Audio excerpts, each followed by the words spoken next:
Some of those stores are in Bakersfield. The locations on Ming Avenue and White Lane have already closed their doors. 2 other locations in Kern County are rumored to be closing. So far, that has not been confirmed on the Starbucks website. The company has reported shrinking profits and sales from some locations. Adding to the problem is the tariff on coffee beans, which drives up cost. Ponies and pumpkins are on tap for this Halloween as Banducci's Family Pumpkin Patch has reopened. The pumpkin patch is located at 10,747 Taft Highway. Admission is $5 a person. Kids under 5 get in free, and admission includes a trip through the corn maze. You can find details on days and times on the Banducci's Family Pumpkin Patch Facebook page. I'm Bill Robbins in the KERN newsroom with news every half hour or when it breaks on News Talk 96.1 and AM 1180 KERN. What do you think, this is the Army where you shoot them a mile away? You gotta get up close like this. Bada bing, you blow their brains all over your nice Ivy League suit.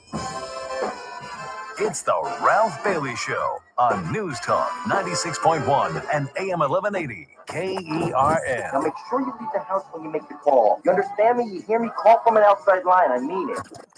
Call in or text to 661-842-KERN. That's 661-842-5376. Listen live at KERNradio.com. Now, the host you've been waiting all day for. Live from the KERN studio, here's Ralph Bailey. Hi, everybody, and a very pleasant good afternoon to you, wherever you may be, however you may be listening. This is the Ralph Bailey Show on News Talk 96.1 and AM 1180 KERN. We're streaming live at kernradio.com.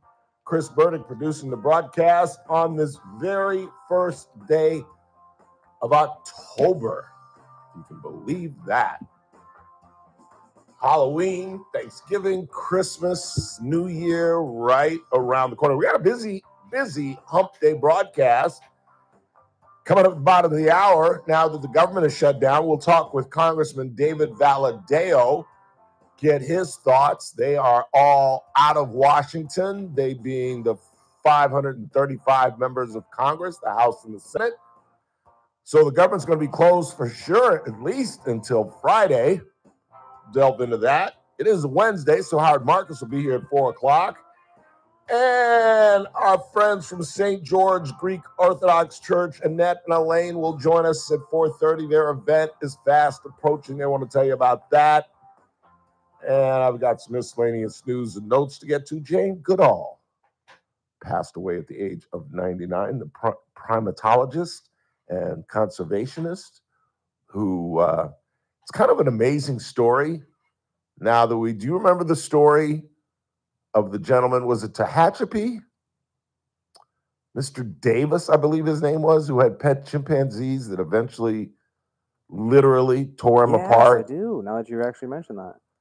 I until that event, and then there was another one in New York, a woman had a pet chimpanzee that went off on her. Why? And I now I can't even watch the Beverly Hillbillies because I see Ellie Mae hanging out with those chimps, and I'm just like, if they only knew. Like, how did they do all the Tarzan movies? If these chimps can just like react, because chimps have the strength of like 10 men. Oh yeah, they can literally. I think what's his name, Davis? Somebody typed me up on this, do a little research for a brother who should have done the research himself. But I mean, he literally like tore his testicles off and pulled an eyeball. I mean, he ripped this man's body apart.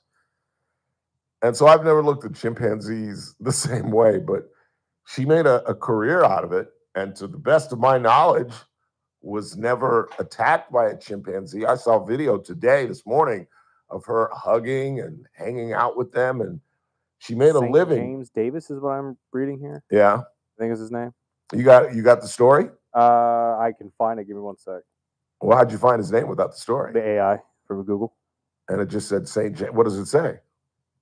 Give me one sec. I'm pulling up the LA Times right now. Yeah, it was a crazy, crazy story. They had a pen of chimpanzees, if I remember. And one of them got jealous or something. Yeah, I'm reading here that a man and his wife were attacked by their 2 chimpanzees, and chimps were shot dead on Thursday. Well, the day this happened. broke out of their cages in an animal sanctuary and attacked visiting people. It doesn't necessarily say why though yet. Well, it's remarkable that she was never attacked, to the best of my knowledge, and she chronicled the distinctive behavior of East African chimps.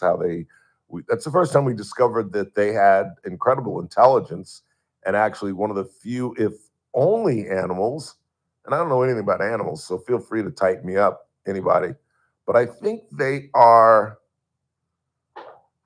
Do squirrels use? Oh, is it squirrels? Well, anyway, they're the only ones that use tools. Yes. And if you can come up with another animal that does, feel free.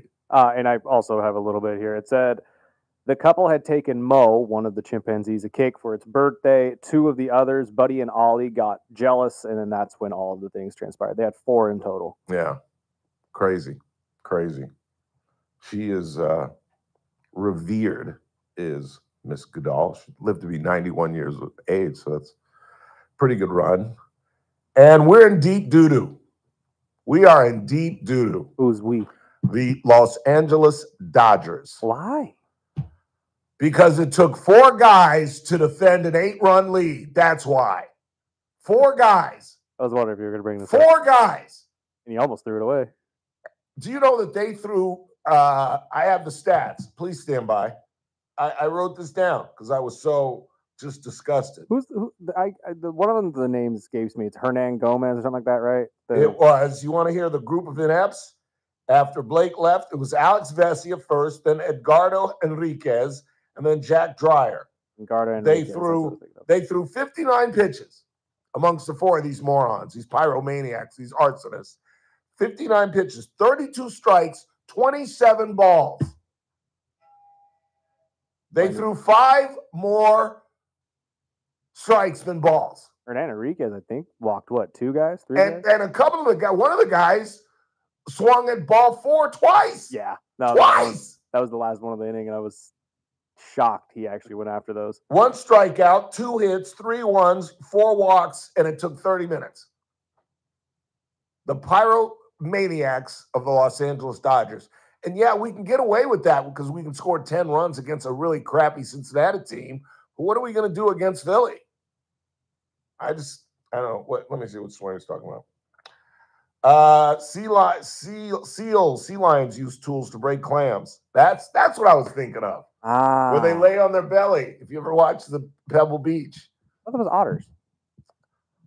Otters or seals? To break it. Yeah. They lay on their bellies and they take rocks and they break open clams. Thanks, Mark. Yeah, I was thinking of that. Well, I know Whenever squirrels, you watch I see Pebble what Beach. you mean, though, because they obviously have to break the nut, and I've seen them obviously do that, but I've never seen them use tools to do that. Yeah. Well, interesting. But we begin, obviously, with the shutdown, and the Senate voted again to vote against the continuing resolution, which makes no sense. You know, we can argue, one of the big arguments is that illegal aliens are going to get free health care. And the Republicans say that's the fact. Democrats say that's a lie. And the Democrats also want to reinstate the Obama health subsidies that are set to expire in January. They're claiming it'll affect some 25 million Americans whose health care will go up astronomically. And I feel for that. I'm concerned about that because we just experienced that in January. Our healthcare rates, our insurance rates went out the roof and ate up my check because as an old man with health issues, I've got the highest, most expensive PPO you can get. And I was like, what? This is what they're taking out of our checks these days? But the bottom line is, there are a couple of bottom lines. A, the spending level on this budget is the same that they voted on 6 months ago in March. The Democrats wholeheartedly supported 6 months ago. So it just doesn't make any sense. And you can, in the time that we pass this continuing resolution up until Thanksgiving, we can negotiate the Obama subsidies. We can negotiate anything. But why shut down the government? Why put Department of Defense people out of work, 325,000. 32,000 people in HHS are out of work, 17,000 at the State Department, 14,000 at Homeland Security, 11,000 TSA, and TSA folks are expected to show up as our air traffic controllers, but they're not getting paid. The Coast Guard's not getting paid. Some military folks aren't getting paid. You know how you put an end to this? It's really, really simple. It really is. From an idiot talk show host in a small town in California. It's really simple. When the shutdown occurs, Congress doesn't get paid. And you'll never have another shutdown again in the history of the United States of America. But as much as we love David Valadao, he's up north getting a check today or next week or however long it goes. It went 35 days back in 2018.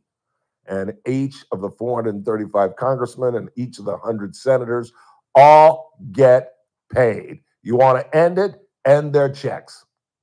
End their checks. The $175,000 that they get a year. And yet, isn't it funny that just about all of them are millionaires? Isn't that funny? That all of them, and some of them come into Congress, obviously, as millionaires, but wouldn't you love to just examine the portfolios or the income sheet, the tax revenue of all 435 Congress members since they became Congress members? They become millionaires, multimillionaires on $175,000 a year. Walk me through that somehow. But if you want to end this thing, tie it to their own personal checks, and we'll never have a shutdown again.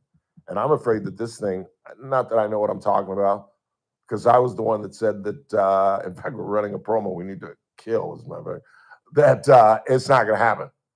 I thought at around 11 o'clock East Coast time, the Democrats, because they gained support. There were at least 3 Democrats that voted for the continuing resolution. The problem was Rand Paul and his nutty self voted against it, so that negated one of those votes. But you need 60 votes to pass this thing. And, you know, what's the off-ramp? What is the off-ramp?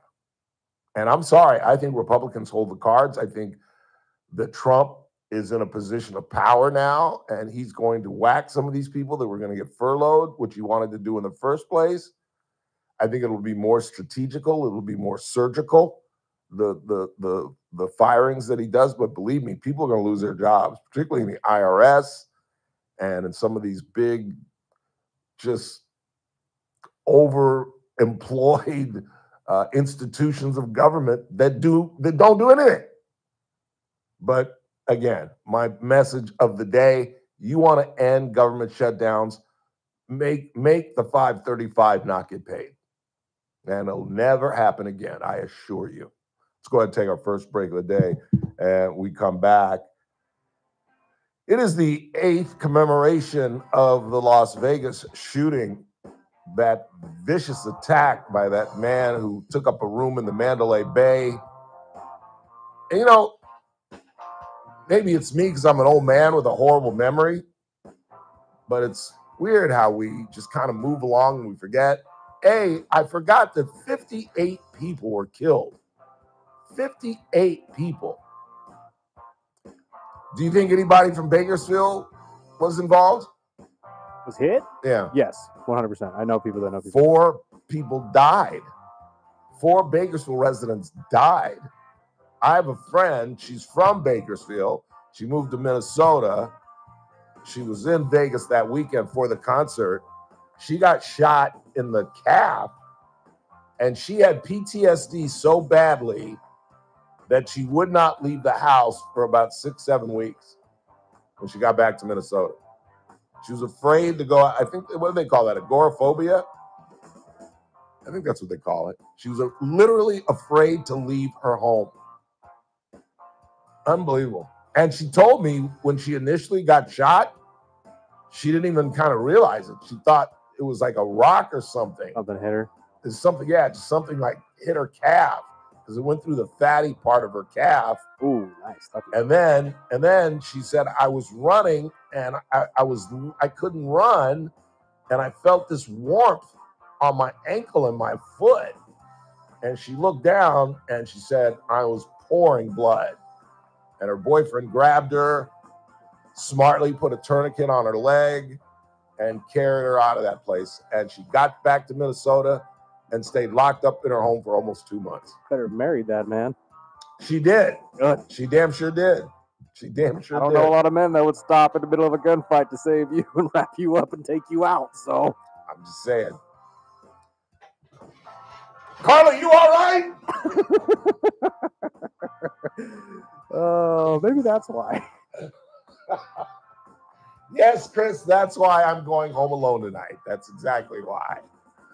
'Cause, you know, you want to see the yellow streak down my back? I'll show it to you. Quick timeout. Just getting started on a Wednesday. It's the Ralph Bailey Show. News Talk 96.1 and AM 1180 KRN. We're streaming live at KernRadio.com.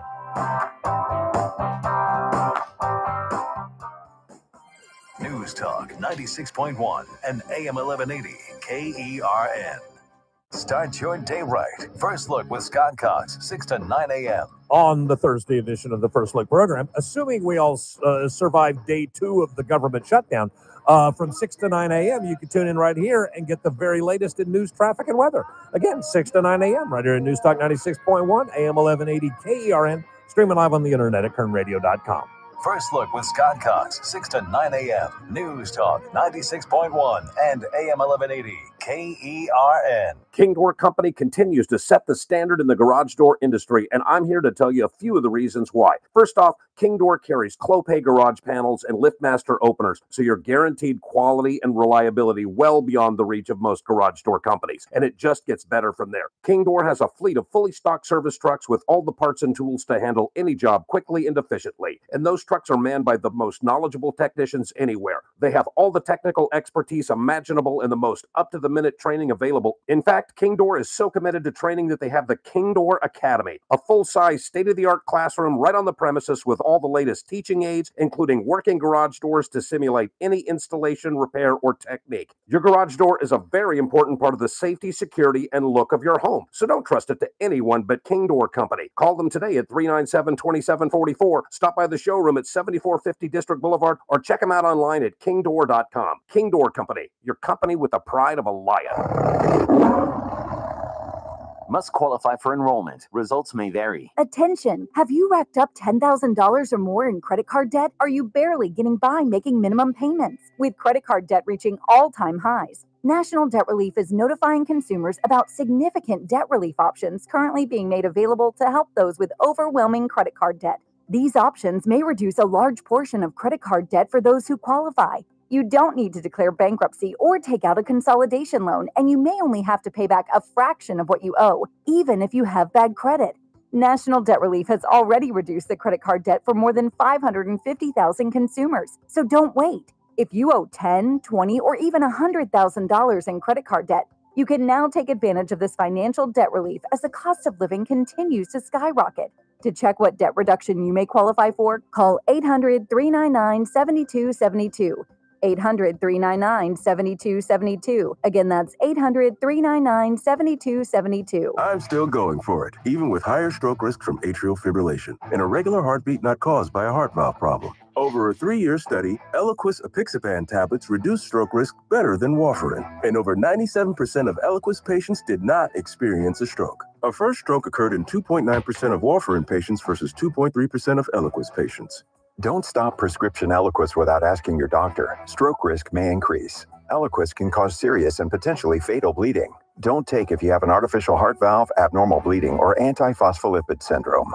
While taking, you may bruise more easily or bleed longer. A spinal injection increases blood clot risk, which may cause paralysis. Get medical help right away for unexpected bleeding or bruising, or back pain, tingling, numbness, muscle weakness, or incontinence. Aspirin products, NSAIDs, SSRIs, SNRIs, and blood thinners increase bleeding risk. Tell your doctor about planned medical or dental procedures. Learn more at Eliquis.com or call 1-855-ELIQUIS. I'm JR Flores. Catch my show, The JR Show, weekdays at 2 p.m. Now, back to the Ralph Bailey Show on News Talk 96.1 and AM 1180 KERN.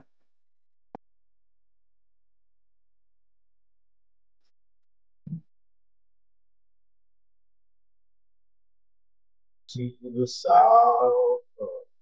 Unlock the door.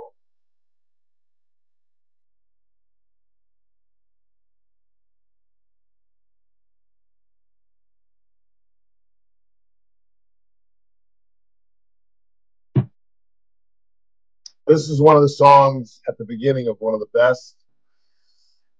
two best Burt Reynolds movies. Two best Burt Reynolds movies is, I can't remember the title. The River movie, shot in Georgia, where Ned Beatty gets raped. It's way before Chris. Be A River Runs Through It. No, that's the fishing movie with Brad. the river actually in the title? I can't remember. Just name off a Come couple. on, you old folks know what I'm talking about. With Ronnie Cox, Ned Beatty, they're friends, and they want to go canoeing down this boat thing, and they run into these Deliverance. What is it? Deliverance. Deliverance. That's the best Burt Reynolds movie. And the second best Burt Reynolds movie is Longest Yard. And the best part of the movie is the very beginning, where he is a washed-up quarterback who got ran out of the league because he shaved points. And he's got a sugar mama who's a beautiful model who pays for, as she puts it, the caps on your teeth and that suntan and that car you drive. And he's just sick and tired of her crap. And he takes her car, and for whatever reason, in a drunken stupor, he goes on a chase with the cops throughout the state of Georgia. And in the car, he's playing Leonard Skinner. And he escapes the cops. He jumps off of the bridge is starting to separate. Have you ever seen a drawbridge? Yeah. It's pretty cool. And it's starting to open. So he jumps it, and it opens too far for the cops to jump. And he's like, later. And then he goes and he dumps her Maserati and it's playing Leonard Skinner. Two bodies laying naked. As he sings her thing with it. And then he goes to a bar and he's drinking, and the two cops walk in. And one cop is tall and one cop is short. He goes, hey, look, mini cop. And they all start laughing. And the big cop starts, and it's kind of funny. Don Kessler now. Please stand by. Smokey and the Bandit. Oh, Smokey and the Bandit? Oh, Coach, don't embarrass yourself. I mean, that's I paid to see that. I was like 13 years old. I paid to see that. It's Jackie Gleason. Are you kidding me? He's the hit of the movie, if you ask me. I am an officer of the law. Don't you understand? I'm in hot pursuit of the bandit. Kidnapping, rape, I got him. But it's not not the best, not better than Deliverance. Oh, now Robbie Pratt is going to chime in with his favorite. We can just do Burt Reynolds movies You're really if you guys good. want. I got nothing to do. Yeah, White Lightning. Gators. Sharky's Machine. That's not a bad picture. Shot in Atlanta. Shot in the very intersection where I was first arrested. Really? Yes. Yes. There is a really long intersection in the middle of Atlanta, downtown Atlanta. And that's where they shot a really important scene of Sharky's Machine. And I've been chasing Deidre Dotson all semester long. And I think I blew her off once, and I'm running late. And I double park at the restaurant. I run in. She's at the hostess stand. I said, get us a table. I'm so sorry I'm late, but I'm here. I'm 20 minutes late. I'm just lucky she's still here. I said, just let me go park. I'm double parked. Let me go park. It's downtown Atlanta. I'll be right back. She gets to the table. I run. I get to a stoplight with a motorcycle cop, a woman. I roll down my window and I said, do you know any parking? She goes, yeah, go 2 blocks, turn left. There's some downtown parking right there, downstairs parking. I said, thank you. We go through the first light together. We go through that big intersection in downtown Atlanta. She doesn't go. I go because I'm running late and it's yellow. She pulls me over and says I ran the stop sign. And I go off because all I can see is Deidre Dotson. Because now it's like, this is going on for 10, 15 minutes, her giving me this ticket. And all I see is Deidre Dotson walking out of the restaurant and saying, I am never going to talk to Ralph Bailey again. So I'm like, you got to come. This is ridiculous. I didn't run that light. You know I didn't run that light. Blah, blah, blah, blah, blah. And finally, I said, you know what your issue is? Because now I know she's gone. We've been sitting here 20 minutes as she's running my plates and the whole thing because I got a California plate. And I know she's gone now. There's no way she waited another 20 minutes. And I end the conversation by saying, you know what your problem is? You got a chip on your shoulder because you're a lady cop. I'm going to need a unit. I've got 1, 10, 15 for obstruction. Turn around, Mr. Bailey. For what? What did I turn around, Mr. Bailey, or I'll add resisting? And one of my father's classmates had to bail me out of jail midnight that night. Quick time out. We're just getting started. Don't go anywhere. News Talk 96.1 and AM 1180 KERN. With SRN News, I'm Keith Peters in Washington. Defense Secretary Pete Hegseth and Attorney General Pam Bondi have met with Tennessee Governor Bill Lee in Memphis. Say what? The meeting comes as about a dozen federal law enforcement agencies ordered by President Trump to fight crime have begun making arrests there. Bondi says via social media that the Memphis Safe Task Force made more than 50 arrests over a 2-day period. The Supreme Court is allowing Lisa Cook to remain as a Federal Reserve governor for now. The court is declining to act on the Trump administration's effort to immediately remove her. In a brief unsigned order Wednesday, the High Court said it would hear arguments in January over President Trump's effort to force Cook off the Fed board. On Wall Street, the Dow up by 43 points, the Nasdaq rose 95. More details at srnnews.com. News Talk 96.1 and AM 1180 KERN.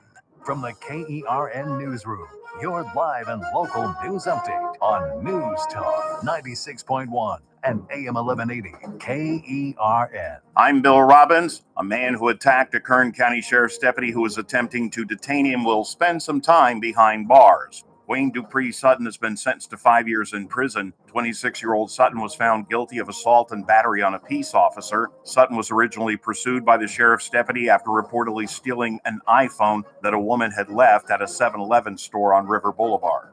Vandalism at Jewish graves reported inside the historic Union Cemetery. Dozens of headstones with the Star of David were lying on the ground at the Home of Peace Jewish Cemetery inside Union Cemetery. Gravestones were in Hebrew and English, some over 100 years old. The community is being asked to help find the vandals. I'm Bill Robbins in the KERN newsroom with news every half hour or when it breaks on News Talk 96.1 and AM 1180 KERN. Attention, Medicare beneficiaries here in Kern County. If you are eligible for Medicare and looking for a doctor who listens and cares about you with minimal wait times and prompt referral authorizations, it's time you learned about QualCare IPA.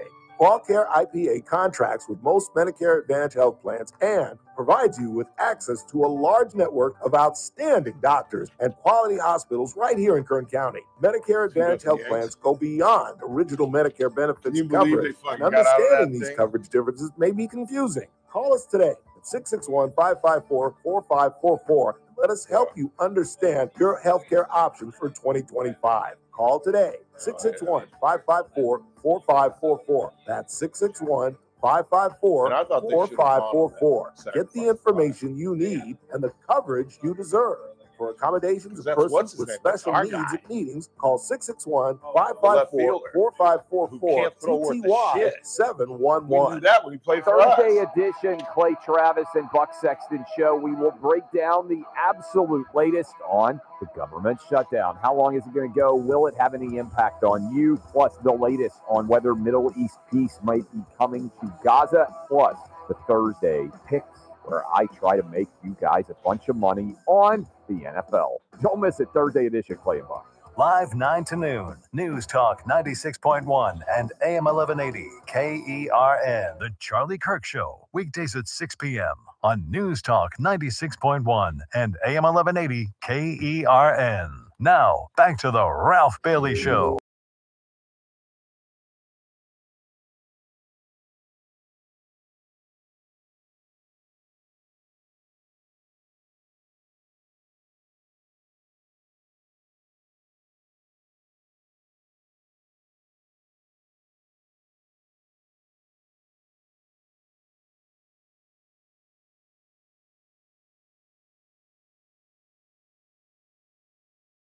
The Senate is out, but Representative David Valdeo has been kind enough to join us, talk us through what's going to happen, what happened, how did it happen, why did it happen. Congressman, thanks for taking the time. We appreciate it. Anytime. Thanks for having me. We've got to ask you first, before we get started, the important question of the day that we've been debating. What is your favorite Burt Reynolds film?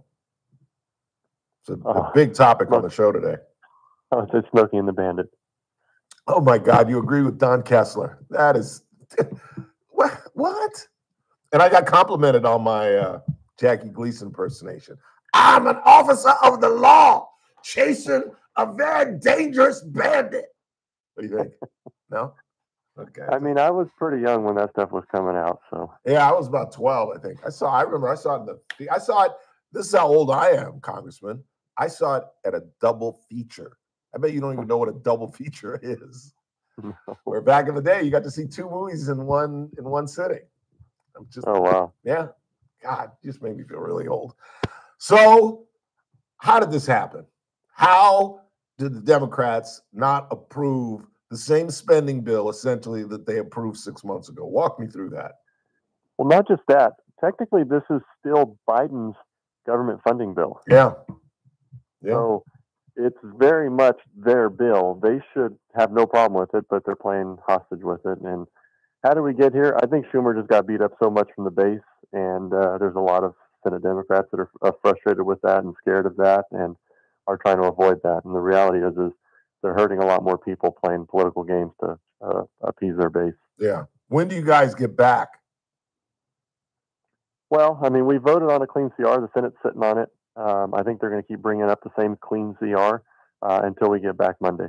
Monday, yeah. So we're done until then, no question about it. Explain the Obamacare health subsidies and why they're holding out for this all of a sudden. Well, they're asking for a clean extension indefinitely, but basically a permanent extension of existing taxpayer subsidies. And so those subsidies go to insurance companies. And if you listen to the right, they'll tell you it's just subsidizing a bunch of insurance companies. And if you listen to the left, it's lowering the price of the premiums. I'm sure the truth is somewhere in the middle. But the reality is I have to assume it does have an impact on premiums. It does expire at the end of the year. It is something that has bipartisan support. I have supported legislation to extend those subsidies. But the dialogue we've been having, Republicans and Democrats, is that we would talk about maybe capping on salary, maybe off-ramp for people who currently are being beneficiaries of that, to be able to continue that. I mean, there's a lot of dialogue that still has to happen. And for the Democrats to just show up and say, no, we want a permanent extension forever. It's a $30-some billion an annual cost. There needs to be more conversation about that. And we know there are people making $1 million a year getting these subsidies. And I don't know if that's where we should be spending our dollars. Yeah. The other issue is Republicans insist that illegal immigrants are going to get free health care, and Democrats are insisting there's not a penny that would go to illegal aliens. What say you? Well, that's always been a complicated issue because, as I think most people know, the federal government does not allow any federal dollars to go to illegal aliens, and that's always been a thing. The thing that we put in, I didn't put in, but it left the House, is it punished states who provided health care to illegals. And that provision is being taken out of the bill. So it's kind of a gray area answer, but the reality is it would take away the punishment of states for giving health care to illegals. So technically the Republicans are correct in their statement, but I mean, I guess both can claim a little bit of accuracy to it. But. And the other reality is if an illegal immigrant gets into an automobile accident tonight and breaks his leg and has some rib problems, he is going to be taken care of. Period. That's why our emergency rooms are flooded, because they use emergency rooms as their general practitioner. So they're going to get care, and that money basically comes out of our pocket. You are correct. Even if a person isn't in an accident, they just walk in with obviously chest pain or obviously sick, they're going to be treated, because hospitals have to see everyone that walks in their door. Which makes our emergency rooms, I don't know if you've been to an emergency room lately, but I tried to go once, I think it was about 7 or 8 years ago, for a bad shoulder. and I just said, screw it, I'll live through this. I'm not gonna deal with this. It's just crazy. If you're not bleeding and dying, you've got a 4 or 5, 6 hour wait, easy.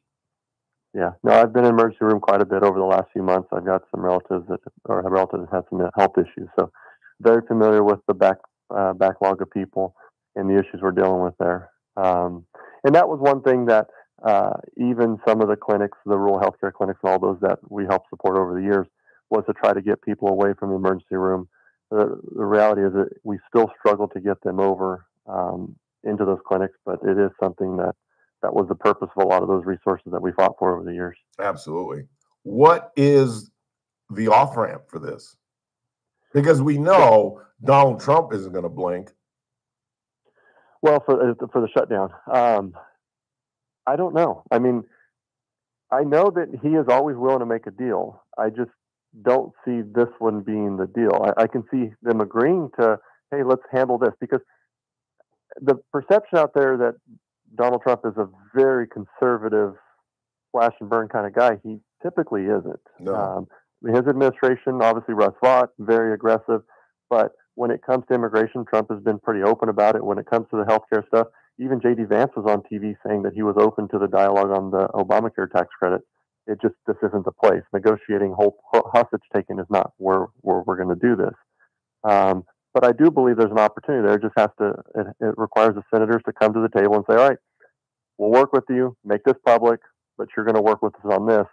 And you've got till November 21st to figure it out, which is what the CR gives us that time frame. Yeah. Walk us through the process.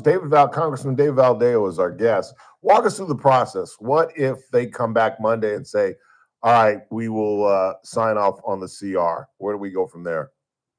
Well, and I sound really optimistic on this, but the Appropriations Committee has actually done a good job this year. And even the Senate Appropriations, now that we're under Republican leadership, Senator Collins from Maine, as the chair of the Senate Appropriations, they've actually moved appropriations bills off their floor and sent them to us. And we've moved all 12 of our bills out of committee and 3 off the floor.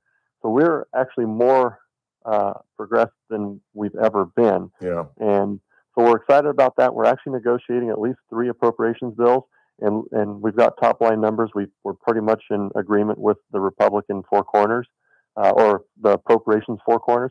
So we're in a good spot to move forward, and actually, even if we have to do another CR, at least we can take a chunk out and do appropriations bills for my subcommittee, the Ledge Branch, the Ag one, USDA, FDA, and Military Construction Veterans Affairs. And those 3 are already in conference where we're negotiating with the 4 corners, and the other 9 are really close. Yeah. I feel optimistic that we can get it done by November 21st, but the games that are being played right now are obviously not helpful. Why can't the ACA health subsidies be a separate bill by itself and just simply vote on that? Well, that's what it should be. Yeah. That's just simple common sense. And the thing we hear most about from our people at home is, why do you always have these massive packages with so many little moving parts in it? Yeah. And reconciliation is a good example of that. But on appropriations, we already have a lot of different topics, because when you do a CR, you're funding everything from Department of Defense to Department of Ag, Department of Interior, all these different departments. And then you're going to throw in a policy provision that permanently extends a tax credit with no reforms to it, and knowing there needs to be something. It makes absolutely no sense, and it obviously is not the way it should be handled. But Democrats have decided to go a different route in this one. Yeah, it's crazy. What are your thoughts on the midterms? What are your thoughts on let's start with Prop 50. Can we stave this thing off and prevent even fewer Republican congressmen in the, what do we have, 9? What do they want to get us down to, like 4 or 5 with this redistricting? And I think that's a solid point. Obviously, we will lose from the current number we have. But what people are forgetting is we just lost a few Republicans in the last election cycle. Yeah. Obviously, Mike Garcia, Michelle Steele, and then John Dwordy. So you had those 3. And then there was the Katie Porter seat that used to, Mimi Walters used to be there. And then there was even the old, Darrell Issa was there at first, then he moved. But it's Mike Levin now. So you got at least 5 seats that Republicans have played in on every election cycle. and those will be taken off the map. And then you've got 4 or 5 of us that'll be made a lot more vulnerable. Myself, Kevin Kiley, Doug LaMalfa, Daryl Issa, and Ken Calvert. So it's a potential. You can make the argument that it puts 8 to 10 seats out of California for the Republican Party. So it's very much a very aggressive gerrymander. We need to kill it. I mean, there's just no ifs, ands, or buts about it. It's been considered, it's easily considered probably the worst gerrymander we've ever seen. Yeah. And it's obviously Gavin Newsom looking for a way to put himself on a national stage. And I think he should have just done a better job as governor. And if he had been successful on that front, he would obviously be a successor to the White House. Right. Well, let's pray that he gets nominated. That's for sure. Because I think JD would wipe the floor with him, but that's beside the point. Final. How would you judge in the 8 months? How would you judge the Trump administration thus far? Exciting. Yeah. Some good, some bad. I mean, obviously there's a lot of stuff going on with immigration has been pretty frustrating, but I mean, he campaigned on getting rid of people who are here to do us harm, and I think the American people obviously support that.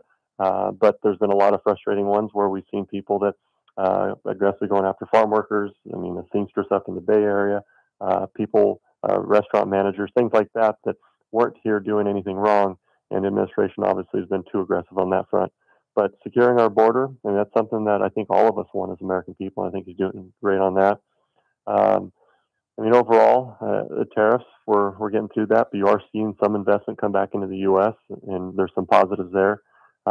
We've got to continue to stay the course and try to get as much investment back in the U.S. as possible, and I think that's a good thing. Yeah. But overall, I mean, the administration's been good to work with. I think the tax policy was a huge win for us. Obviously excited about that. I mean, we had that huge fight over the healthcare portion of the bill, and we staved off a lot of the things that we were afraid of, but still dealing with the rhetoric that's out there. Water infrastructure, I mean, we got $1 billion for Western Water in that piece of legislation. That's going to be a huge win for us in California if we can keep as much of that money as possible in California and truly invest it in conveyance or in storage. Yeah. I'll leave you with this. It may be early to ask this question, but I don't know when the next time I'll get to talk to you. Any discussions of you sitting down and having a debate with your Democratic rival, Dr. Jasmeet Bains? I assume that'll happen when the time comes. I mean, I've always had debates. I usually just wait for the primary to be over, not to have a ton of people on the stage.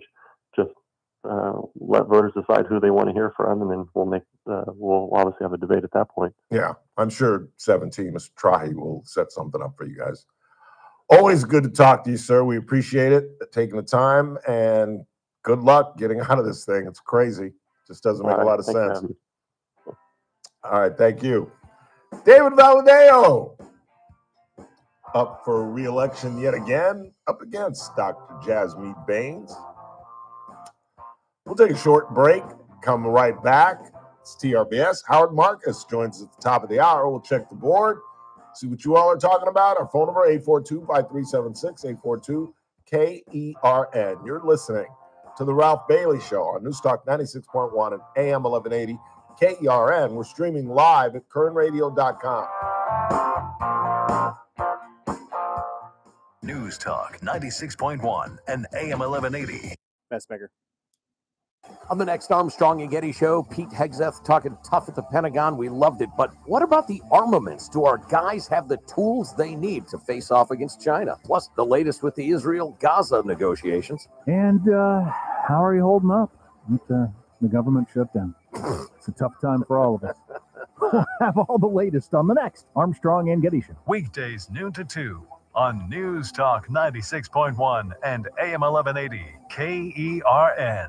Hope you'll be with us tomorrow, 4:30, when Daniel Petrie joins us, as he does each and every week from Messmaker and Petrie Wealth Advisors. As I've told you guys, one of the smartest things I've ever done financially is become a part of Messmaker and Petrie Wealth Advisors, who specialize in retirement, so as not to have to depend on your 401k or Social Security. It's great to divest with the folks at Messmaker and Petrie Wealth Advisors. Call Daniel today at 395-9400, 395-9400. His office is located right on the corner of 21st and Oak, and he joins us every Thursday. Hope you'll be with us tomorrow when he gives us his insight, not only on economics, but on politics as well. Daniel Petrie and the folks at Messmaker and Petrie Wealth Advisors. This broadcast is for informational purposes only. Does not constitute a solicitation or offer to buy or sell any security, future, option, or other financial instrument, or to offer or provide any investment advisory or other services to any person in any jurisdiction by Daniel Petrie or MPWA, DBA, Messmaker, and Petrie Wealth Advisors. Any views expressed in this broadcast by us are prepared based upon the information available to us at the time, and we are under no obligation to update our views. We asked parents who adopted teens to share their journey. Nathan has taught me to embrace the moment. Age-wise, I mean, I'm in my late 60s. I'm old enough to be his grandfather. Will he be embarrassed to acknowledge me as his dad? I think the most important thing we can do is let them know that they're safe, that they're valued and cared for and loved, and that they're important. I knew I wanted to be adopted by him because of how he taught me to be the person who I am today. And it's coming from a dad that didn't expect to become a dad. And I feel very proud to be his son. That was what he needed, and he was what I needed. Every day is full of new opportunities. That's what it's been about, realizing the simple things that it takes to make such a huge difference in these kids' lives. Learn about adopting a teen from foster care at adoptuskids.org. Brought to you by Adopt US Kids, the U.S. Department of Health and Human Services, and the Ad Council. Don't miss Megyn Kelly live on stage with special guests Charlie Sheen and Victor Davis Hanson, November 20th at Dignity Health Arena. Get tickets now at MegynKelly.com. Presented by Y-Refi and SiriusXM. Retirement can be scary, but only if you're not prepared. That's why AARP created thisispretirement.org. Because unless you've already retired, you're in pretirement, and you still have time to plan. Learn about retirement savings options, potential tax breaks, and how you can build savings over time. Visit thisispretirement.org for free resources to help you customize your action plan and feel the retirement fear disappear. Brought to you by AARP and the Ad Council. The Armstrong and Getty Show, weekdays noon to 2 on News Talk 96.1 and AM 1180 KERN. Now, back to the Ralph Bailey Show. See?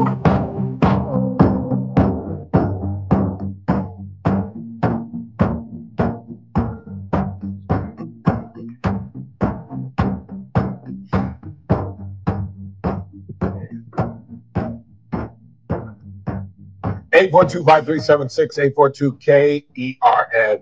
Have you seen our AGM commercials? I've not actually. I've heard it looks good though. There are 3.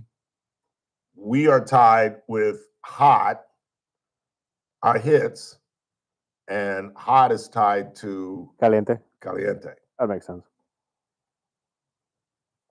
Now you must be asking yourself, why am I bringing that up? Wait a little bit. You'd never know I worked here. What? And maybe I'm just an egomaniac that has to be the star. I'm a Leo who needs attention, maybe. I don't know. But I'm barely in the commercial. There's one shot of me, and I'm like this for the YouTube subscribers, with my head down and just kind of not really talking. I'm just kind of like this. But the real star of the commercial is Shanks, better known as Snacks, but I call him Shanks. Oh, he is. First time I met him, young brother, wanted to be the brother to welcome him here. And I went into his studio and I said, "Hey, Shanks, how are you? My name's Ralph Bailey." He said, "Well, my name's Snacks." "Oh, sorry, my man." And then later, he ends up dating very seriously my best friend's daughter, Taylor, young Taybug, who I used to jump on a trampoline when she was 8 years old. Now she's in her early 30s and about to marry our DJ. Don't tell him I said that. He'd faint, but I think they're going to make it. I really do. And Taylor's a great gal. Played great. Mike played professional football, so she was a great athlete. She was a volleyball star at BC. And I think she's still teaching volleyball, but she's doing some stuff living in Santa Monica, living her best life. 842-5376, 842-KERN. Who you got? Mr. Hart. Mike Hart. I left Mike Hart in El Segundo. Now, what's up, Mike? Hold up on those impressions, wise gentlemen. I think mine's better. Oh, Chris mine is 10 Chris times Chris better. Orr gave me a compliment. Ed Hayes said I was the king of that impression. Well, let me tell you something. I am after a very dangerous criminal. You're I not got even it. doing the lines I correctly. got it. Well, I don't remember the damn script. I do. I only saw All right, Bandit. now you boys just stay here and keep your hands on the car until one of my associates arrives. Don't go home and don't go to eat and don't play with yourself. It wouldn't look nice on my highway. Damn. Oh, you can think about it, but Don't do it. you do it. How many times did you see the damn movie? Oh, for God's sakes, that was like the movie. And I gotta like differ with you here. On? I thought Longest Yard. I loved Longest Yard. That was not. I mean, Deliverance, awesome, but I don't think he was really the main character in that. It was John Boyd In in Deliverance? Deliverance. Yeah. True. I mean, I thought like he was the one that sort of carried that. Burt just kind of played the athletic, heavy kind of guy. The daredevil guy. Let's go canoeing down this dangerous river. Blah blah blah. Yeah. But, that's a great Longest picture. Yard was awesome. I know. I love Longest Yard. I don't know why. I was a young kid. I saw it at the Marina Del Rey UA theaters. I was about 13 years old. And I was impressed because I didn't know at the time that Reynolds was a football player. And I remember thinking to myself, God, he's the He was first. Florida State, right? Yeah, he was running back at Florida State. And I was like, wow, he's the first actor I've seen, because I had grown up with Pride of the Yankees, where Gary Cooper just looked ridiculous. Just looked ridiculous. He was the first actor as an athlete that looked decent. That looked like he knew what he was doing. Exactly. Do you know they had to flip the film because they couldn't let Gary Cooper swing left-handed? He looked so bad. Oh, they did? Yeah, so he actually swung right-handed, and he still looked bad, and they just flipped the film because he was just such a bad. Yeah, but yeah, that was the first time. And then I looked it up because that's what I used to do when I was a kid. I would go run to the encyclopedia and look up Burt Reynolds, and found out, he was a running back at Florida State. And then, of course, he did Semi-Tough with Chris Christopherson, where, again, he played a running back, and they both looked. I was surprised that Christopherson looked pretty athletic in that movie. But yeah, is that your favorite Reynolds film, Smoking the Bandit? I think so. Well, it's no Longest Yard. I mean, like you said, Smoking the Bandit was Jackie Gleason. Yes, it was. Yeah, yes, it was. Yeah, that was just, the scene in the dining room when he's eating the hamburger. Let me have a Diablo sandwich and a Dr. Pepper. That's a great scene. You want something? God, how many times did you see that? Hush puppies, Daddy. We got no time for that crap. Yeah, Reynolds didn't do a lot of really good films. But it was, in that movie, though, it was all of his little subtle things that he would do. Mm-hmm. The looks he would do, the little comments, the pauses, the expressions. I mean, those were some of the classics. Yeah, and he was dating Sally Fields at the time. Remember that? They went out for a little bit. Oh, yeah. He had Burt Reynolds had a weird female resume. Do you remember when he was dating Dinah Shore? Oh, geez, you're really going back. And she was like 20 years older than he was. And not that there's anything wrong with that, because Dinah Shore is a beautiful woman and a wonderful human being, from what I understand. But it just was like, really? It was kind of like when my buddy Feinberg, Don Diamont, was dating Gloria Allred. Not Gloria Allred. Gloria, I can't remember her last name. Alan Thicke's ex-wife. Oh, God. Gloria Estefan. Gloria, I can't remember. What's her name, Chris? Alan Thicke's. That would be Gloria Loring. Gloria Loring. He was dating, he was like 25 years old. He had just got into acting because he met her on Days of Our Lives. He was the gardener on Days of Our Lives before he went to Young and the Restless. And he started dating. In fact, he lived with her. I've told you the famous story where he got in a fight. Oh, yeah. Alan Thicke hits rock bottom because his 11:30 night show fails. This is before he became the dad on that ridiculous ABC show. And he hit rock bottom, and he had to come back and live with Gloria in the basement. But Feinberg, Diamont, was living with Gloria in the master bedroom where Alan used to sleep with the very same woman Alan used to sleep with. So one night he gets drunk, and they run into each other in the kitchen. And Thicke's like, come on, I'm sick of this. You're sleeping in my bed with my woman. And Feinberg was a black belt and beat the crap out of him in his own kitchen. It's a great story.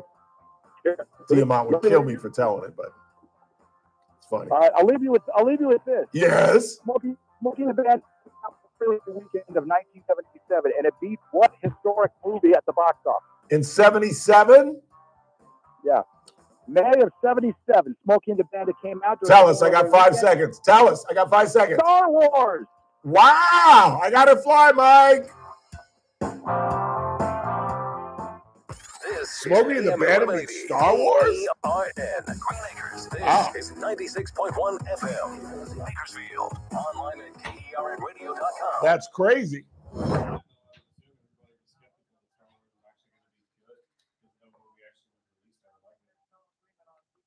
Did I watch the Adam Sandler remake of The Longest Yard? No. Is it really? And Bert's in it too. Yeah, he is. He actually plays a running back. Does he really? Yeah, he plays running back to the quarterback.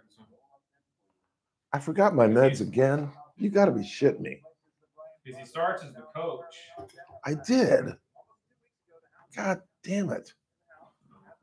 He starts as the coach? Yeah, he starts as the head coach, and then they halfway through the game, their star running back, who's Nelly, the singer, the rapper. Really? Yeah, he gets hurt, so he goes in for him. And he gets one play before he gets hurt. That's hilarious. Yeah, no, it's packed full with a whole bunch of wrestlers, comedians, a whole bunch of stuff. It's actually pretty funny. It's a good movie. It comes on all the time. For me, it's a good movie. I mean, I obviously grew up with it. Have you seen the original? Yeah. But, The original's pretty funny. Personally, I think you guys would probably find the original a little more funnier, just because this is Adam Sandler style humor, and Chris Rock too. Chris Rock's in it? Yeah. He plays the manager? Yeah, the one that ends up dying. James Hampton's role? Yeah. Exactly. He gets fried in the cell just like Hampton? Yep. Wow. They do it the exact same way. The script is almost identical though? Yeah.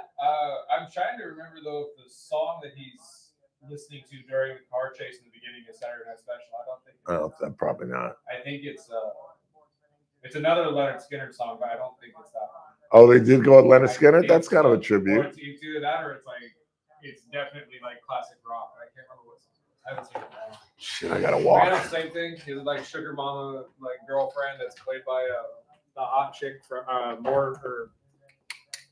the hot one from Friends, the black haired one, not Jessica or what's her name that everybody loves, but the other one. The one that did the Scream movies. She had the black hair. It was Ross's sister. Oh yeah, Monica. Yeah. So Monica, what's her real name? I can't remember. And who did she marry? She married that weird guy. Yeah. They divorced? I can't remember his name. Yes. Yeah. Arquette. David Arquette. Yeah.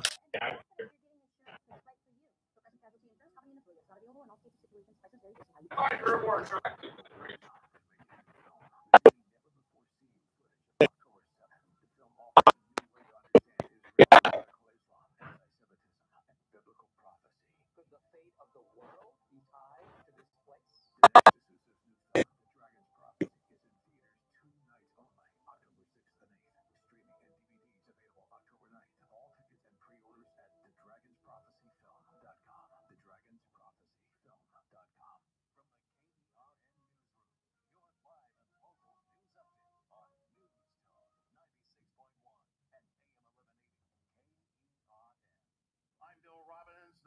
Shutdown, if it continues for very long, is expected to have a significant effect on Kern County and everything from business operations to obtaining oil permits. There will likely be disruptions to programs like WIC and CalFresh. Ian Anderson from Cal State Bakersfield says that permitting and environmental impact assessments, which rely on federal approval, could face delays.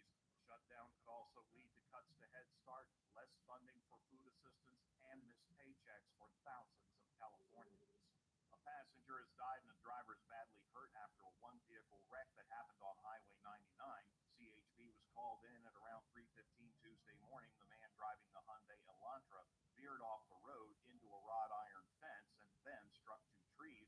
The driver was taken to Kern Medical. The passenger was pronounced dead at the scene. Starbucks has announced that hundreds of its stores are being closed nationwide. Some of those stores are in Bakersfield. Locations on Ming Avenue and White Lane have already closed their doors. 2 other locations in Kern County are rumored to be closing. So far, that has not been confirmed on the Starbucks website. The company has reported shrinking profits and sales from some locations. Adding to the problem is the tariff on coffee beans, which drives up costs. Ponies and pumpkins are on tap for this Halloween as Banducci's Family Pumpkin Patch has reopened. The pumpkin patch is located at 10,747 Taft Highway. Admission is $5 a person. Kids under 5 get in free, and admission includes a trip through the corn maze. You can find details on days and times on the Banducci's Family Pumpkin Patch Facebook page. I'm Bill Robbins in the KERN newsroom with news every half hour or when it breaks on News Talk 96.1.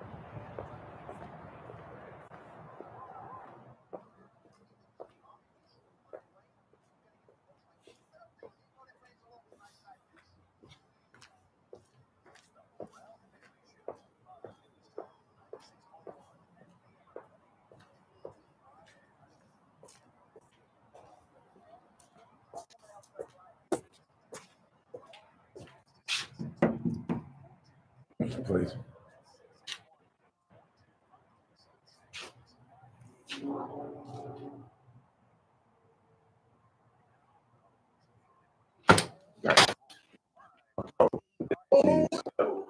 Search for pills. I left my keys on the door.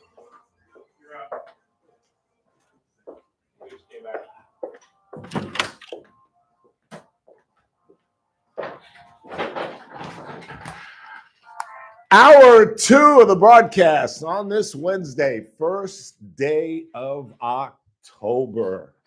It's the Ralph Bailey Show on News Talk 96.1 and AM 1180 KERN. We're streaming live, kernradio.com. Still got lots to do. The ladies from St. George Greek Orthodox Church are going to join us at the bottom of the hour. Their event is fast approaching. They want to tell you all about it, see if there are tickets still available. And we'll replay our interview at 5 o'clock. We talked just about a half an hour ago with Congressman David Valadao. For those who have yet to join us and are going to join us on their ride home. And game 2, Dodgers-Reds. Dodgers had to break records to hang on to a victory. They hit 5 home runs, the most in the post game. And Shohei hit 2. Teo hit 2. Freddie, I think, hit 1.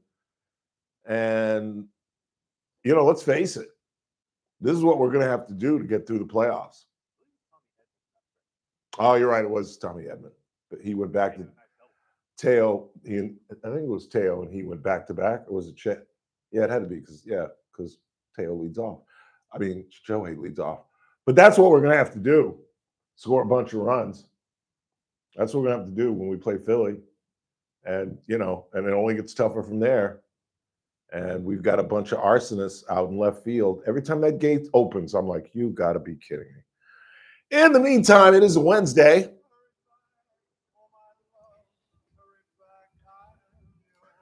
The greatest apology song in the history of songs. Return to me. Listen to the lyrics of this before we get to Howard. My heart wants you only. Hurry home. Hurry home. Won't you please hurry home to my heart? It's a great apology song. It really is. My darling. Hang on for a second, Howard. Words men have a hard time saying. Once again, in 2 sentences, he says, I'm sorry. It's a great apology song, Howard. Have you ever had, when's the last time you had to really apologize to Mary? How's the bass hit up? How's the bass hit up the middle?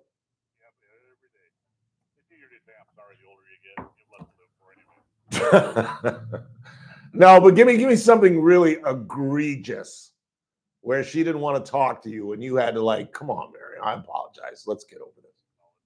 Really bad? Yeah, really bad.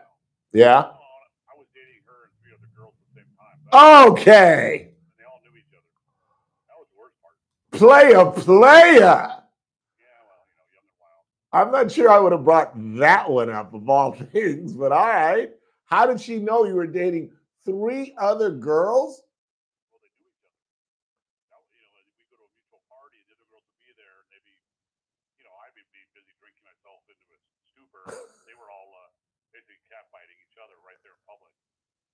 Wow.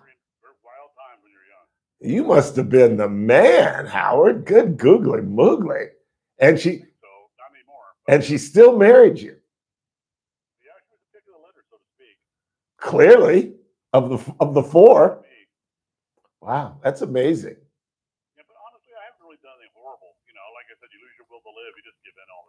I hear you. All right, it's much as happy wife, happy life. Oh yeah, much. That's how my dad operated. My mom really ran the show. Oh yeah. He just kind of. Yeah, I always described it as my mother was the president of the United States, and my father was Secretary of Defense. But don't get it wrong. If Harriet had to pull out a belt, she was not shy. You know, it was none of this. Wait till your father gets home. It was get your little narrow behind over here.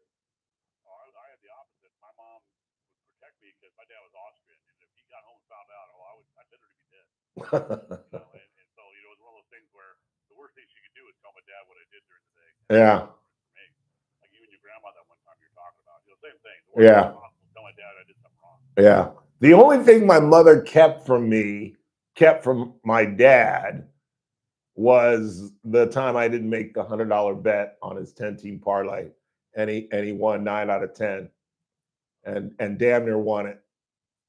And all I can remember, I've told the story 100 times, so I'm not going to tell it again. But the thing that sticks out of my mind about that event, because this is back in the days when all the bowl games were on one day, and my dad used to send me up on the early morning of January 1st to make bets, and it was kind of like a Christmas present. It kept me out of trouble because I had to stay in on New Year's Eve. And I remember he's 5 for 5, and I didn't think that much of it. It's 7 for 7. Now all he's got is the Orange Bowl, and I went and watched in my room at the Sahara, and I distinctly remember I set the air conditioning at 65, and he was winning at halftime. And I was literally sweating in the hotel room, 65 degrees. And I was sweating in the thing because I was so panicked. Howard, can you imagine if he had won that 10th game? Oh, my bad. Later, I would steal my mom had a Barracuda. And sorry, guys. In the middle of the night, we'd get out with some buddies. We'd push it down the street before we started because you'd hear the motor a mile away. And I thought she knew, and she didn't tell my dad, obviously, because he literally, again, would have killed me. Yeah. But she kept a lot of that stuff for me. Moms are supposed to do sometimes that stuff. Dad would over-discipline and moms would under-discipline. It was kind of right. a thing. Yeah. The two most egregious things where I got passes is when I almost set the house on fire, literally. And my dad came into my room to presumably whoop my ass. And I was so distraught. I was literally, my whole body was shaking. He just kind of looked at me and he just kind of walked out the room. He just, oh, geez. I've done horrible stuff. And the other pass I got is when I drove my car when I turned 16 and they were out of the country and it didn't have insurance. And I blew the top off the moonroof. And instead, I was 16. So my dad at that point stopped whooping me. But I had to start my 11th grade semester on the bus with my sister. Oh, wow. No, with my car parked in the garage. That was the worst punishment of my life. Literally. My brand new car parked in the garage, and here I am getting on the bus with my 4-year-old sister. See, I had a worse problem. I was partying pretty hard back. This was the 70s, so things, don't look back, but, all sorts of pharmaceuticals and everything else. Oh, yeah. I drove onto the beach. I didn't know what I was doing. I drove onto the beach. I'd plow Del Rey with the Barracuda and tried to get pulled out by a Mexican with a dually, and the door flew open, ripped the door off. And I'd been up all night. I came home with money in my pants I didn't have when I started the night, with no shirt, no shoes, no socks. I don't remember anything. And apparently I looked such a fright when I finally got home. My dad just looked at me and said, "You're paying for this." I turned around and walked in the house. I had to work all summer to pay for that body repair back when you're making $1 something an hour. Yeah, no kidding. And he figured I'd been punished enough because, trust me, I had been. Yeah. Playa del Rey. You do dumb stuff when you're kids. You don't do dumb stuff when you're an adult, hopefully. Yeah, that's what I keep telling Chris, is he's out of the zone. You can do whatever you want and get away with it in your 20s. But once you hit 30, 31, you're a grown-ass man now. There's no excuse. Yeah, time for the shenanigans and stuff. Yep. It really is. Playa del Rey, though, it's fun to hear you say that because that's one of my favorite parts of L.A. Oh, it's very pretty. Yeah. Very nice. The old Westchester, kind of Playa del Rey, Marina del Rey, up by Loyola. God, I love that area. Oh, yeah. And back then, I don't think you can. You used to be able to barbecue right on the beach. Yeah. You have fire pits and stuff. Yep. People go there and party and barbecue. It's really nice. Yeah. Anything you want to discuss on this Wednesday? Geez, Louise, there are so many things. I know. I think the Israelis just intercepted Greta, basically plucked her out of her boat, I think. I'm not sure if they've, anybody's chiming in like they're doing something horrible. It's like you're going from international waters into a coastal zone just like we have. They just announced that about 20 minutes ago. Oh, walk us through what you're talking about. Well, Greta Thunberg, the knucklehead from Norway, is it? Tried to do an aid flotilla just for PR because it doesn't have enough aid to do anything.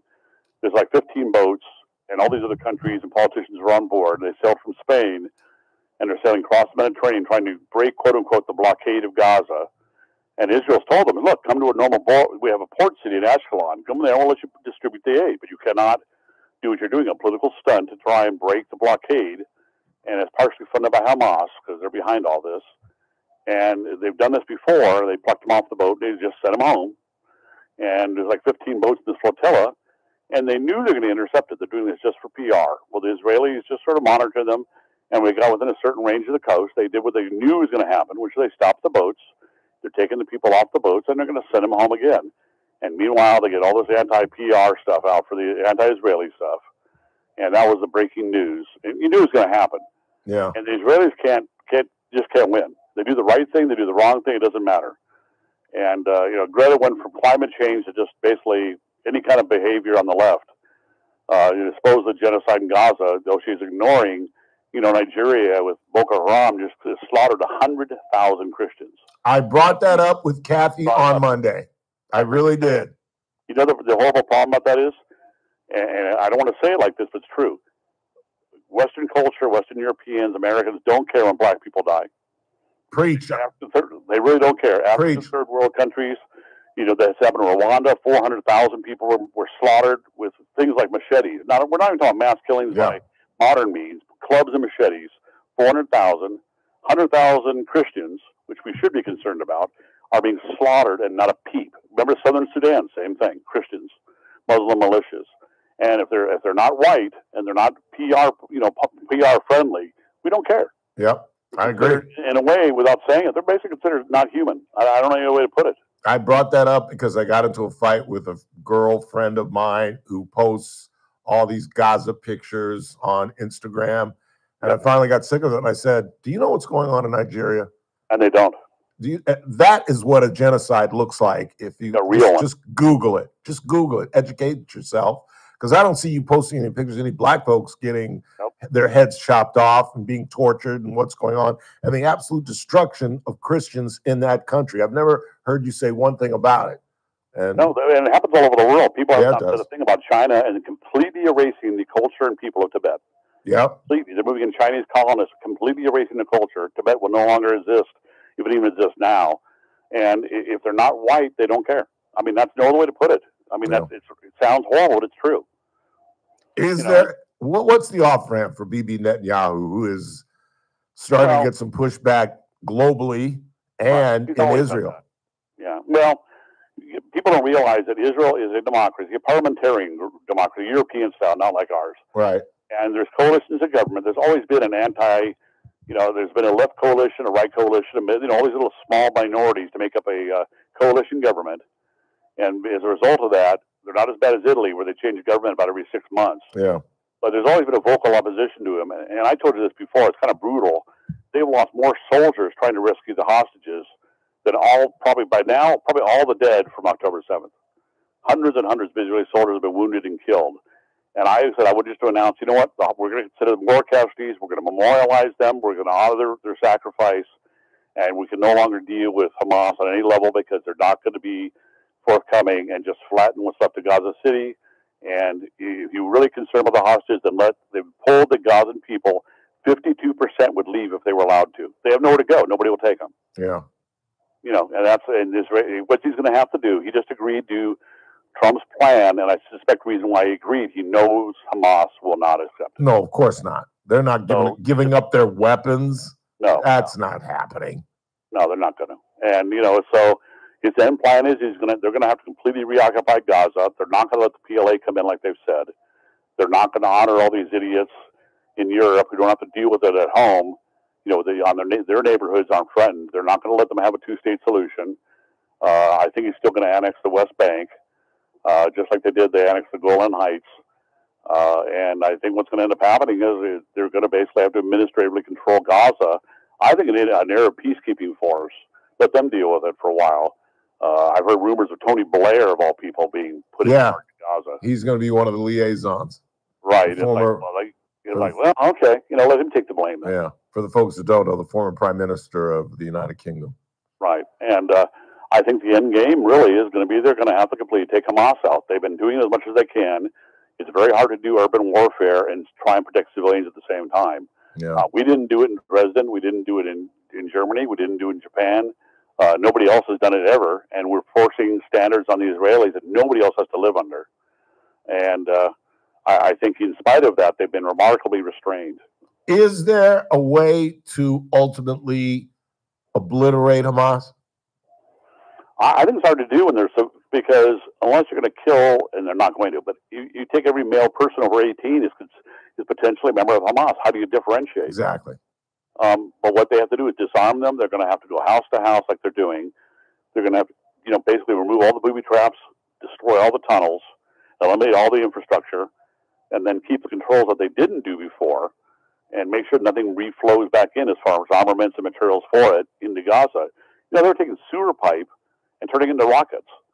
You know, it's going to have to be under strict controls and not UN controls on whatever the rebuilding happens in Gaza to make sure it doesn't start all over again.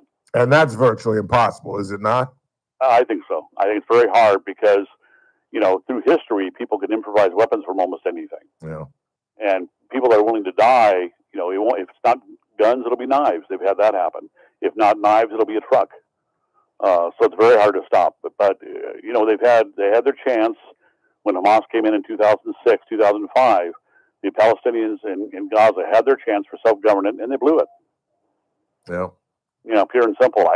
They're not going to ever get a state like that. They're not going to get a two-state solution. It would be the dissolution of Israel ultimately, and that's just not going to happen. No, not at all. Yeah, you know, there's certain conflicts that there is no easy answer, and that's one of them. Yeah, unfortunately. Unfortunately.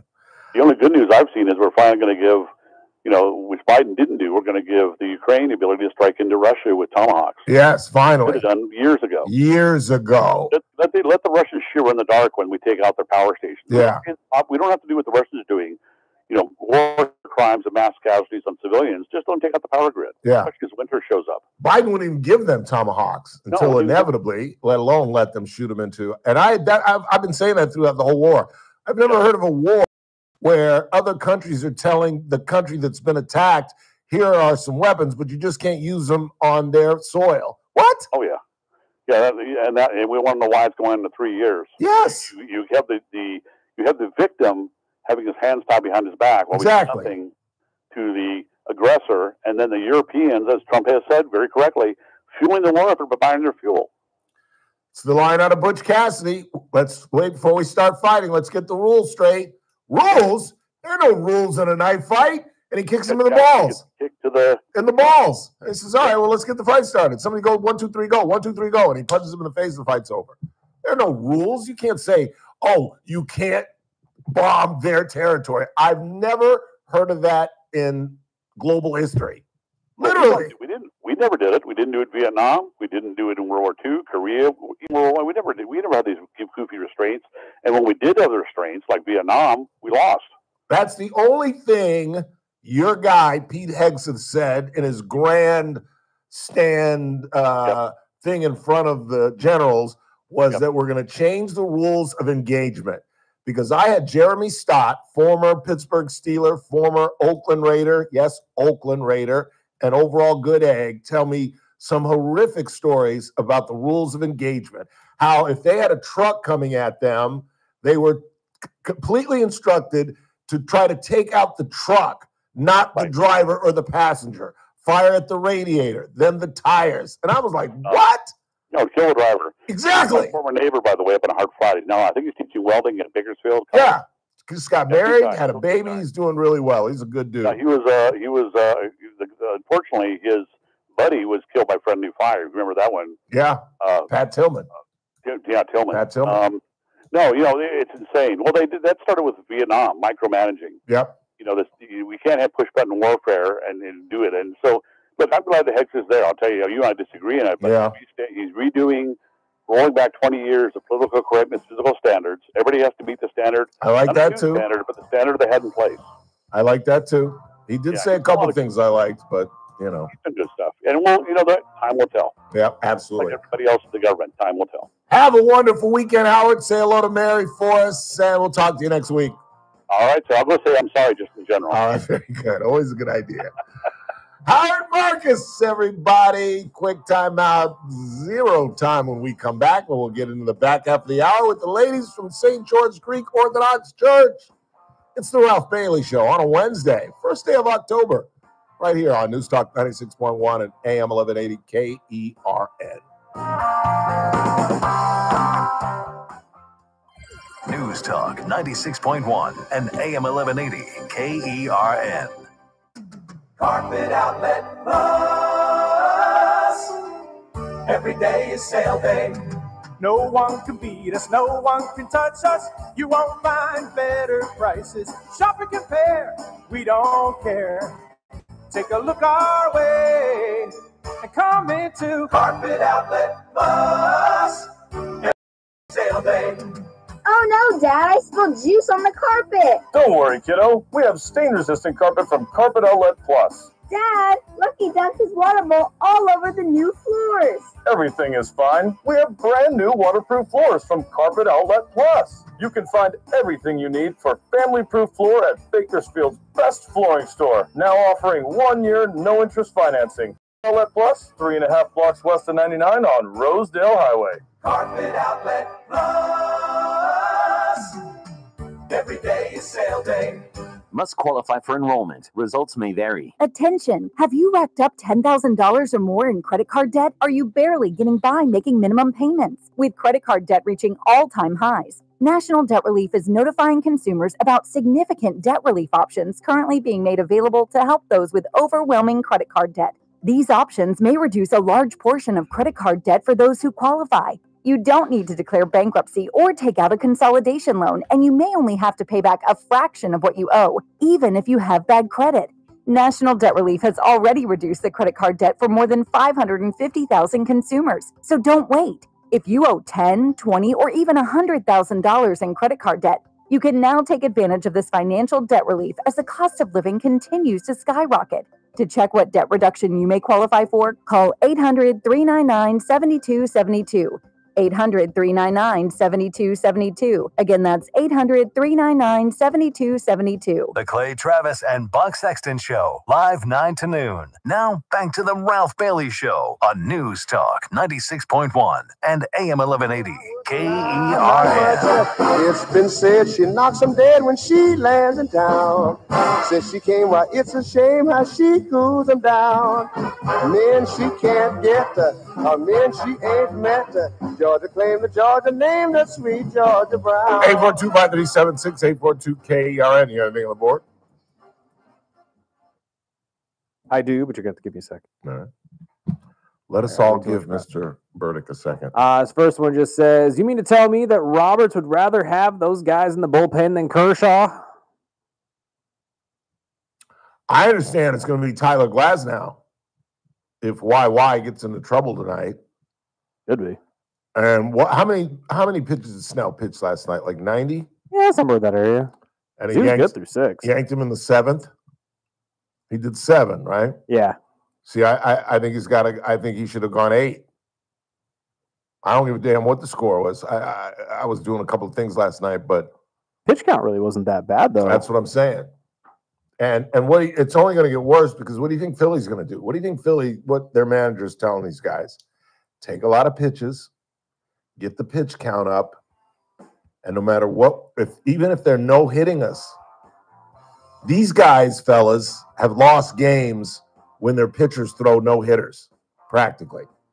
So get the pitch count up, take a lot of pitches, and if we can get the starter out in the 6th or 7th inning, we will win the 8th and the 9th. You know, that's what I'd be telling my Philly players. I'll tell you that. We've got to get to the arsonists.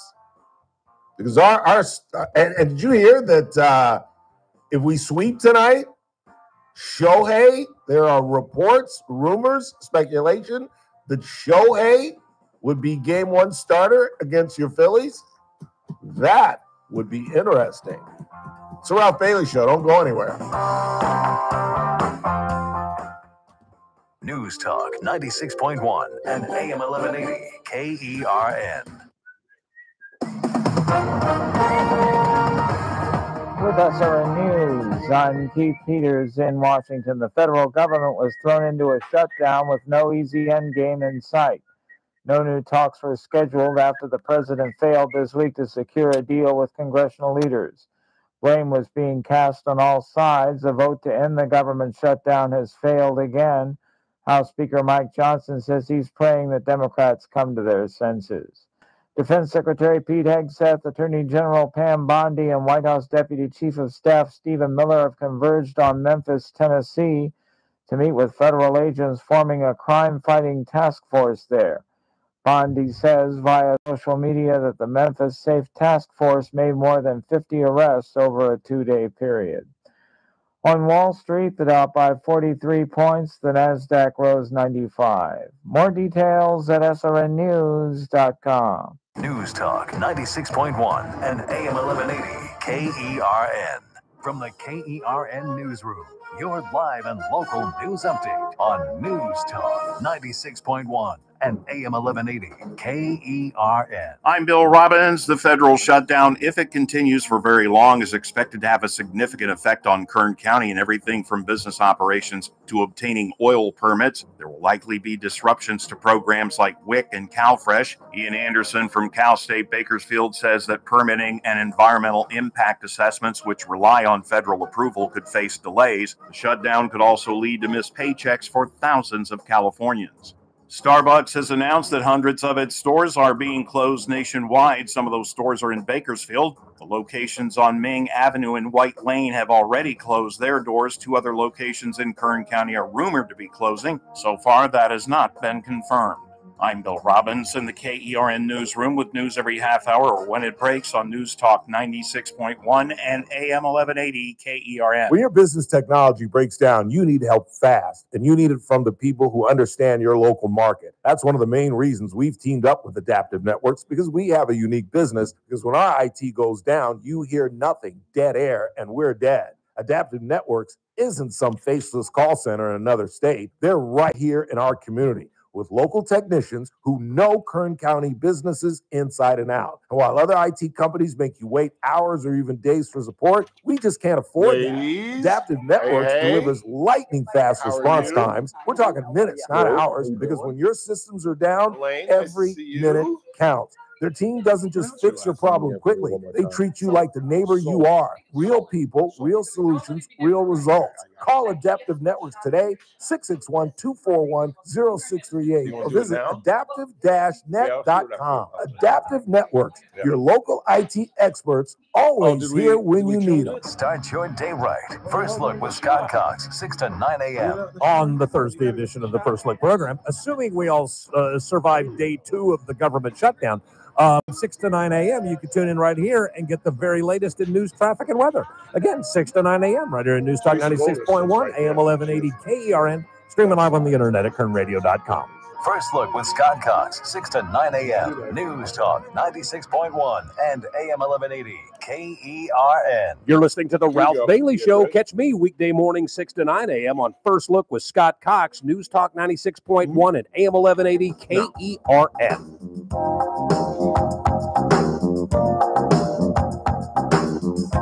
Hey, 842-537-6842 KER, and we still got lots to do. We're going to re-air our interview earlier with David Valadao. The congressman was kind enough to talk to us in the 3 o'clock hour. So for folks who haven't joined us yet, be driving home, we'll re-air that. And we'll preview tonight's game 2, Dodgers-Reds. Yoshinobu Yamamoto taking the bump for the Dodgers. And in the 12 times, Mr. Burdick, that there has been a wild card, the team that wins game 1 has won all 12 times. I saw 11. Is it 11? I think it's All right. 11. All right. Never correct the host. No, Haven't I'm just you saying. read the rules? Never correct the host. The ladies from St. George's Greek Orthodox Church are back with us, Annette and Elaine. Hello. What's really going on? It's great to see you guys again. You too. What's happening? Hang on. Are you hooked in there? Yeah, she's hooked in. Go ahead and say something. We're like a bad There we penny. go. Now we got you. You're like, what? We're like a bad penny. We keep showing up. I You am remember that saying? No, I've never heard that. I swear I've never heard that. But I am in favor of getting rid of the penny. Why? It's useless. Have you noticed when you see a penny on the ground, you don't even stop and pick it No, up I anymore? don't. Because it doesn't give you good luck. Exactly. Kick it along. Yeah. No, I'm not a Someone else penny give guy. us- No. Never been a penny guy. I gave a penny today. 2. Well, the total was 26 cents, so I gave him 26 cents. Nice. I had to give up 4 pennies today. I guess. Yeah. Isn't that crazy? I guess there is a need for the penny. There is a need for the penny. So, how close are we to one of the best events of the year? The countdown is on. A week from Friday. A week from Friday. Wow. Wait, yeah, today's Wednesday. Yes. Friday, this Week from Friday. Friday, yeah. October 10th, it all begins. Wow. Have you been before? I have never. I know. And ask Chris Burdick, every year I say I'm going to go. And you're either out of town or something. Yeah. No, I'm here the 10th because our brunch fest is the very next day. Well, that means I'm you gotta leaving come. town the following Wednesday for Honor Flight. So I there's thought no it was the week excuse. before. Yeah, I thought it was the week before, but it's the Okay. week after. You I'm have going to on. come. So no excuse. I am going to come. You I have absolutely am come. I love Good. Greek food. I've told you guys, my very first girlfriend was Mm-hmm. a Greek young woman, Constance Irene Katsoulis. Constance. Yes, she was my first girlfriend ever. You remember her middle name. Absolutely. That's Isn't amazing. it crazy? Oh, this is a huge relationship. Constance Irene. Don't you guys remember how it ended? I do. When her physician Tell- father Yes. did a drop-by at my house, and my mother politely told him, well, you worry about Constance, and I'll worry about Ralph, because Ralph is doing wonderfully in school. So I don't know what you're worried about. And the minute she closed the door, she said, you got me lying. You know you're getting B's and C's, and I got to go to church this Sunday because I'm lying for you. And I was like, wait a second, you had my back 10 seconds ago. And just Only to other people. yeah, exactly. Exactly. It was traumatic. But this really is one of the big events of the year. Everybody looks forward to this. You know, we have really grown. It's become very big. And we're thrilled because it is a community event. It's not just for the Greeks and the Greek church Right. and our parishioners. It's for the community. And every year we choose a nonprofit organization to share our proceeds with. And this year it's Valley Achievement Center. Nice. They do a lot with autistic children and adults with disabilities. So we're going to have a booth for them, and they will be there as well. Yeah. I don't mean to get off topic, but isn't it amazing how we have swung the pendulum on how we deal with autistic children? Oh, It really absolutely. is. I mean, they're going to college now. And I remember when I was a kid, they were kind of shunned and the small bus kind of thing. Well, they and put them in special ed, and that was Exactly. it. Yeah. That was it.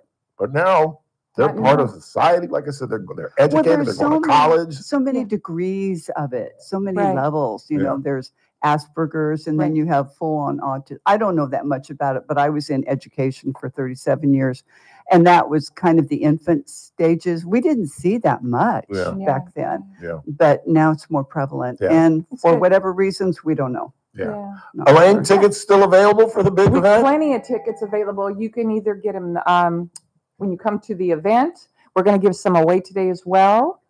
Admission's $5, and goodness, all the food is homemade, which is the great thing. That so is- what you're getting is just amazing. You know, Yeah. we have the Yito sandwiches. We've got the feta Lamb fries, shanks. lamb shanks. Oh, I love the lamb chick- shanks. I knew that would hit it with Yes. you. Yes. We've got Love snow that. cones for the kids too, and hot dogs just in case. We even have a kids zone for the kids. You know, the bounce houses and stuff for them for parents to watch their kids and Right. still enjoy. And evening. for the adults, Go Yes. for it, Annette. we realized that some of the guys were not attending because there was a ball game on. Oh, yeah. Or they had to leave early because there was a ball game on. Right. So we are now having a sports taverna. Brilliant. Televisions, their own little area, high top cocktail tables where they can sit, you know, on the benches and stay there all day. Eat, watching drink, the games. enjoy it. Yeah. Like I said, the last time you guys were in here, it's like the Bakersfield Business Conference. They got Yeah. smart and did that, created the whole tent.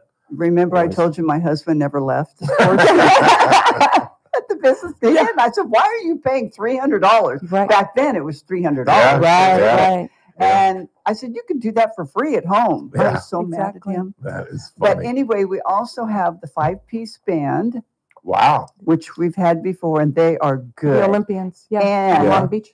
for the first time, a Greek DJ. A Greek DJ. A DJ. Wow. 6 guys on the stage. Getting this thing up on its feet. Well, Jack. you know what? That's right. That's gonna incredible. light it up. Grooving. Yeah.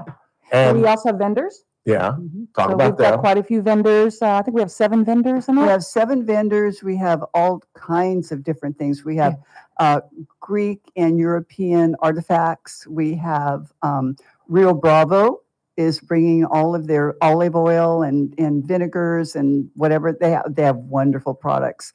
We have Damsels in Defense. You know, the ladies have to figure out a way to protect themselves. We have Shirley's Jewelry. Shirley's Jewelry. Sterling We have silver, custom-made yeah. hats, which is new this year. Good to have a hat made for you. Yeah. We have a face painting for the kids. We have another man who brings beautiful silver jewelry. He's from down south. His name is George. Nice. And in Greek, we call that Yorgo. Really? Yorgo is coming with his Yorgo. silverware. I mean, Nice. his silver jewelry. Nice. And silverware. He may have that too. I Yeah. don't know.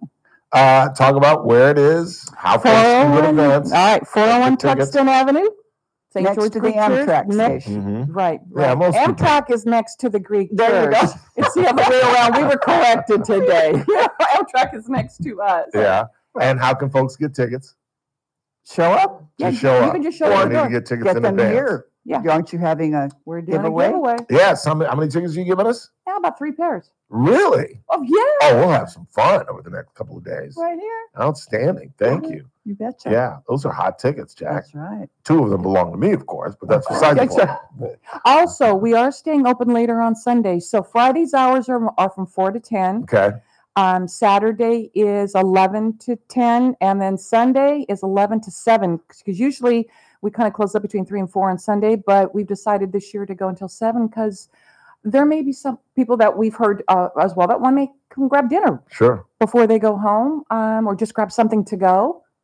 Yeah. So that's why we're open till 7 on Sunday. How'd you guys get this started? What was the impetus Do behind you this? know that this started 2 weeks after I got married? Really? So I know how old this festival 51 is. years ago. I've been married 51. It'll be 51 years in You've November. been married 51 years. And I'm his second wife, poor guy.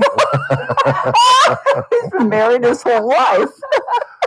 Anyway, it was 2 weeks after we got married, Yeah. and that was the very first, and it was at the Harvest Hall Hall. at the fairgrounds. It was Wow. all inside, Yeah. Uh-huh. and it just kept getting bigger. And then we built our park behind the hall, so we utilized the park. At first, it was just a way to share our food, our culture, our religion with the community. And that was the general intent from the onset. So it hasn't changed. And it's just our way of sharing Yeah. and bringing everybody together. Yeah. I'm sorry, I can't pass this up. I got to get off on a dirt road. So, what is the secret of 51 years with one person? Says a man who's never been married, Never been close. Really? I've never dropped to a knee. Not even I've with never, Constance? I've never thought. Not even with Sorry, I Constance. had to throw that in there. You didn't meet the right girl. You should have married the Greek girl. Yeah, I said Constance. There you go, Ralph. That would have done Yeah, it for yeah. you. The only problem, See? we were in 9th and 8th grade at the time. Oh, well, That then. was the only, Okay. yeah, it was No. kind of problematic. No, yeah. That would be a problem. Kind of problematic. No. But you're not going to tell us the secret? You know, How'd you guys meet? at work, we just don't talk to each other. That's how we spend. See, you couldn't do that in the 21st century. You know what? HR would have stepped in and put the kibosh on that boy. You know what it is? You have to like it. You have to be friends. Yes, Yeah, you that's gotta what like everybody. each That's other. what my mother said about her. You have to be my dad. friends more than anything else. That person has to be your best friend. Yeah, yeah. I Plus, he's a completely great agree. cook. He's a great cook. Wow. But I married a Swede, and he doesn't like a lot of Greek food. So I don't make a lot of Greek food. Well, that's weird. I know. How does he not like? Who doesn't like Greek food? I know. He's weird. Well, those crazy Swedes. I You know. know. I know. Yeah, And he Greeks, doesn't you know, we even go cook for it. Swedish food. Swedish Yeah, food's he doesn't. horrible. Oh, I'm sorry if anybody's Swedish that's listening. You're right though. Beyond the meatballs, I can't say anything. He That's makes about it. great meatballs. That's but- about it. Yeah. That's about it. I don't know about any others either. Well, I'm excited. I am definitely going to be there. Get the date, the time, and everything out there one more time for you guys. Okay, leave. so it's Friday, October 10th from 4 to 10, Saturday, October 11th, 11 to 10, and Sunday, the 12th from 11 to 7. I will probably be there on Saturday. Would be my Perfect. guess. Yeah, Friday's a Perfect. bad day for me. Children under 12 are free, so I want to make sure I mention that Yeah, as it's good well. to know. Okay. Good to know. Always great to see you, ladies. I will see you out there. Yes, you Again, got it's it. one of the best events of the year.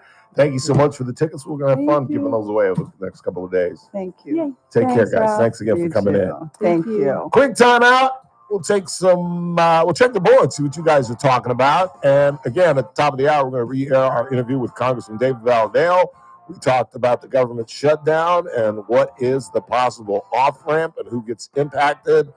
And then we'll preview game 2 in the wild card. The Dodgers taking on the Reds tonight. And again, why? Mr. Yamamoto taking the bump for the Dodgers. In the meantime, you're listening to the Ralph Bailey Show on News Talk 96.1 and AM 1180 KERN. We're streaming live at KernRadio.com.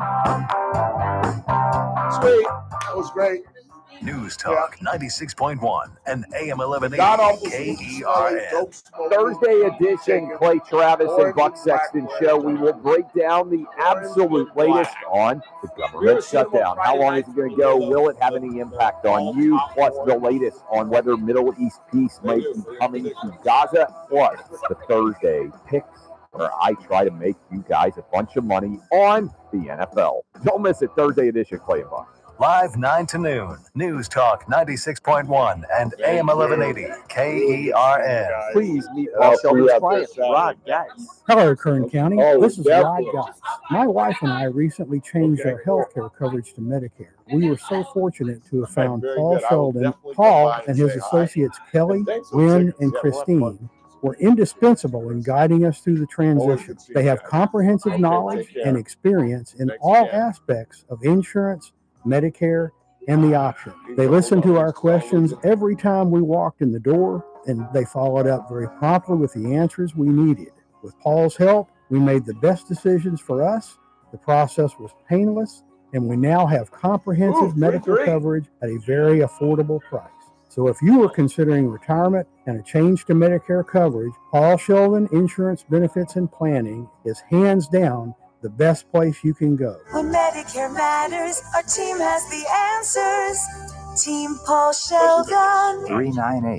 398-2298. Must qualify for enrollment. Results may vary. Attention! Have you racked up $10,000 or more in credit card debt? Are you barely getting by making minimum payments? With credit card debt reaching all-time highs, National Debt Relief is notifying consumers about significant debt relief options currently being made available to help those with overwhelming credit card debt. These options may reduce a large portion of credit card debt for those who qualify. You don't need to declare bankruptcy or take out a consolidation loan, and you may only have to pay back a fraction of what you owe, even if you have bad credit. National Debt Relief has already reduced the credit card debt for more than 550,000 consumers. So don't wait. If you owe $10, $20, or even $100,000 in credit card debt, you can now take advantage of this financial debt relief as the cost of living continues to skyrocket.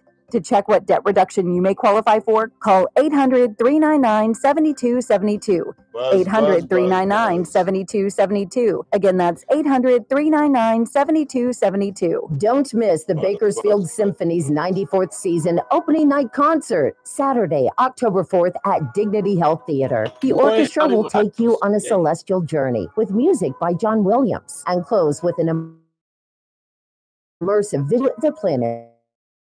It's by Holtz. Incredible experience, the Bakersfield Symphony Orchestra. Tickets are on sale now and start at just $40. Student prices are available, so bring the whole family. For more info, go to bsonow.org. I'm JR Flores. Catch my show, The JR Show, weekdays at 2 p.m. Now, back to the Ralph Bailey Show on News Talk 96.1 and AM 1180 KERN.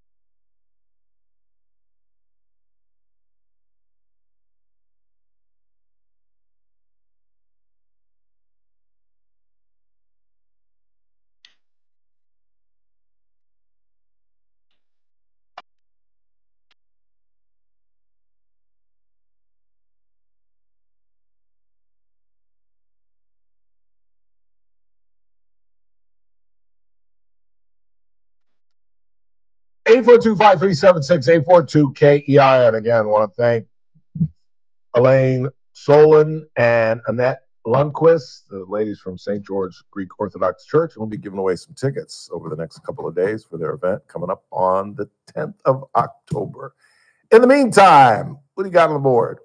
The government shutdown is all about health care. Don't let Republicans gaslight you. Look at their history. How many times did they try to repeal Obama? Trump see this as their opportunity to finally shut down health care subsidies down. Yeah, but all that can be negotiated. This is a Joe Biden budget. Let's understand that. This is Joe Biden's budget. This is the same CR back in March that these 215 Democrats voted yes on. Very same budget. Biden's budget. Again, we're going to re-air our interview with Congressman Val Dale in about 10 minutes for those of you just joining us or those about to get in their car at the top of the hour. But that's what we talked about. The fact that this continuing resolution gets us to Thanksgiving, and in that time, they can negotiate the Obama, the ACA health subsidies that expire in January.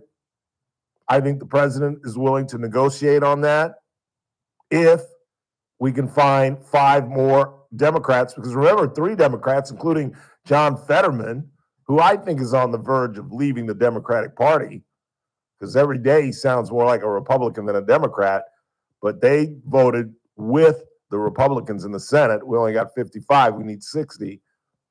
But all of that can be negotiated.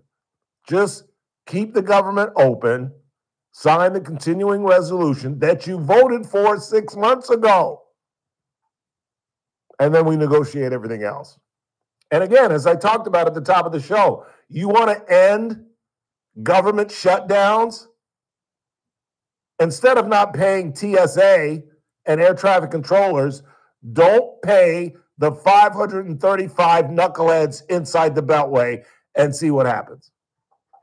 Go ahead. End the checks for the 435 in the House and the 100 in the Senate, and there'll never be a government shutdown again. Because, you know, they need that $175,000 that they get, despite the fact that Jasmine Crockett, on $175,000, owns 3 homes. I know young people coming out of college making $175,000 can't find a house. Jasmine Crockett, Congresswoman from Texas, makes $175,000 a year. She's got 3 different homes. Nancy Pelosi is worth Millions on $175,000 a year. Okay. All right. What else you got? This shutdown is on Chuck Schumer and the Democratic Party. You got that right for the reasons I just enumerated. You got that right. And that's why you can't play chicken with a guy that doesn't give a damn. That's why the only people bullies fear are crazy people.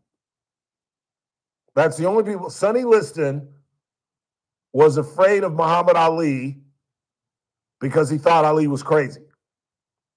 Showed up at Sonny Liston's house. He called him the Big Ugly Bear. So he showed up at 2 o'clock in the morning with his big tour bus, and he got out with a bear trap and was in his front yard, Sonny Liston's front yard at his house at 2 o'clock in the morning, talking about, come on out, Big Ugly Bear. I'll fight you right now. Thought he was nuts. And everybody else thought he was nuts. Remember, nobody knows who Cassius Clay is. He's 21 years old. And he's going nuts at the weigh-in. Just going nuts. I'll fight him right now. I don't care. He's just going nuts. And they thought this kid was scared and was, evincing it through being the big bravado. They took his blood pressure. It was 115/80. He was as calm as a cucumber. He knew exactly what he was doing. I would pay huge amounts of money for my blood pressure to be 115/80. What else you got? This one just simply says Stroker Ace. Are you kidding me? Where Reynolds dresses up in a chicken outfit?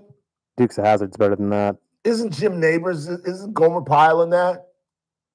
God, do you know it's so weird that I say that? You know what I watched last night? I watched a Gomer Pyle episode. You really? I really did. And the only reason I bring it up is because, I was a little inebriated. I didn't have any cocktails, but you know what I'm saying? And so my mind wanders when I am intoxicated on THC. Naturally. And so I'm watching this Gomer Pyle episode. And one of the things I love to do is hit the info and find out what year it was cut or shot, produced. And it was 1966. And maybe it was the THC, but I just sat there and I was just thinking, can you imagine that? A show about a United States Marine in the middle of one of the most controversial wars in American history. And yet it was a very successful show for the short amount of time that it was on.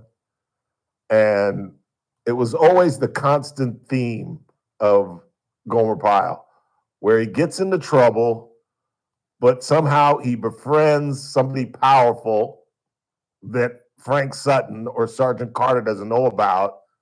And in the end, the powerful person saves his butt. This one, they're catering a party of a colonel, and the colonel's daughter is all alone, and Gomer comes to her assistance, and Gomer, of course, drops plates and puts his general's hand in the avocado dip, and they're ready to run him out of the United States Marine, and the daughter comes in and goes, yeah, but he helped me play earlier today, and the colonel is like, well, if he helped my daughter, I like him. I don't care. And that saves the day. But the thing that I thought of is 66. And 66, like, you got to remember history. I lived through it, literally, but I was too young to understand what's going on.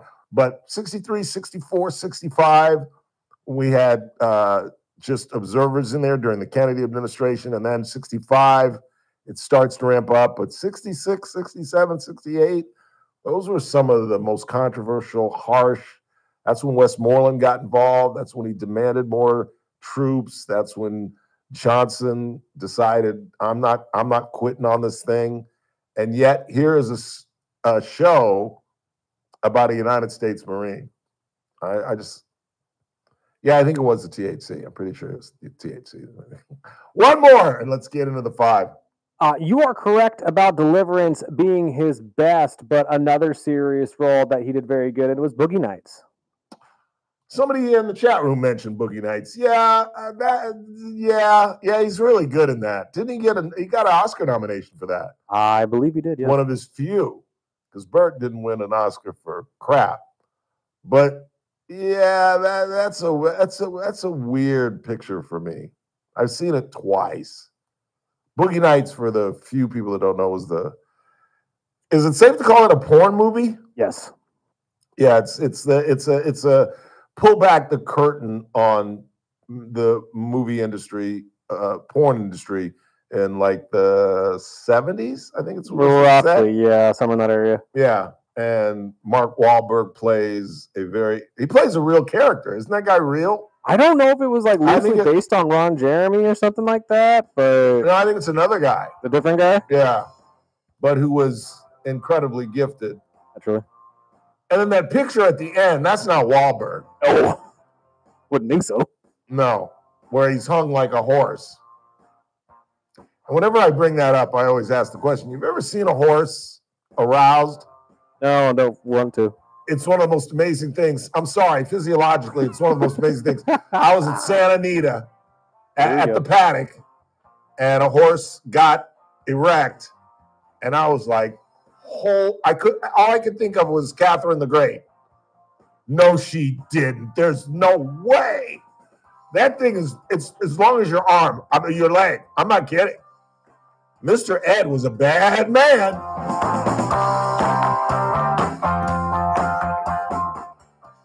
I am so stupid. This is AM 1180 KERN Green Acres. This is 96.1 FM Bakersfield. Online at KERNradio.com. News this hour from Town Hall. I'm Keith Peters in Washington. The government shutdown is affecting national parks across the country. Under a government shutdown contingency plan by the Park Service, roads, lookouts, trails, and open-air memorials will generally remain accessible to visitors. However, parks without accessible areas will be closed. Bill Wade is Executive Director of the Association of National Park Rangers. They won't find visitor centers open usually. They won't find custodial maintenance in some places. There will be limited emergency response. His advice, check online. I'm Julie Walker. Meanwhile, no talks are scheduled to try to end the impasse. Berlin says Hamas members have been arrested over an alleged attack plot. Correspondent Charles de Ledesma reports. German officials say 3 alleged members of the Palestinian militant group Hamas are in custody on suspicion of plotting attacks on Israeli or Jewish institutions in Germany. The suspects are set to appear in court on Thursday. A judge will then determine whether the trio can be held ahead of a trial. Germany's federal prosecutor alleges they have been involved in procuring firearms. Ammunition were found during a recent raid. I'm Charles Tillema. Defense Secretary Pete Hegseth, Attorney General Pam Bondi, and White House Deputy Chief of Staff Stephen Miller have converged on Memphis, Tennessee, to meet with forming a crime-fighting task force there. Bondi says the Memphis Safe Task Force made more than 50 arrests over a 2-day period. On Wall Street, the Dow by 43 points, the Nasdaq rose 95. More at townhall.com. Not an actor, but a real-life story from Trinity Debt Management. Every day I speak with people who are worried and are feeling a lot of pressure. We give people the support they need along with a real plan. Bills are consolidated into a single less than what they were paying before. Most of our members end up saving and even may improve their credit scores by as much as 200 points. I know from the bottom of my heart that I'm making a difference in the lives of the people we help. It just makes me really happy. If credit card debt has you down, call Trinity at 1-800-990-6976. My name is Julie, and I'm a Trinity counselor. Call me and become debt-free for keeps. 1-800-990-6976. From the KER live and local news update on News Talk 96.1 and AM 1180 KERN.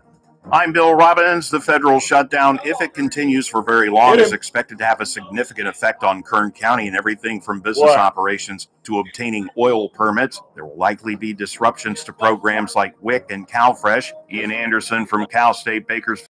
That permitting and environmental impact assessments, which rely on federal approval, could face delays. The shutdown could also lead to cuts to Head Start, less funding for food assistance, and missed paychecks for thousands of Californians.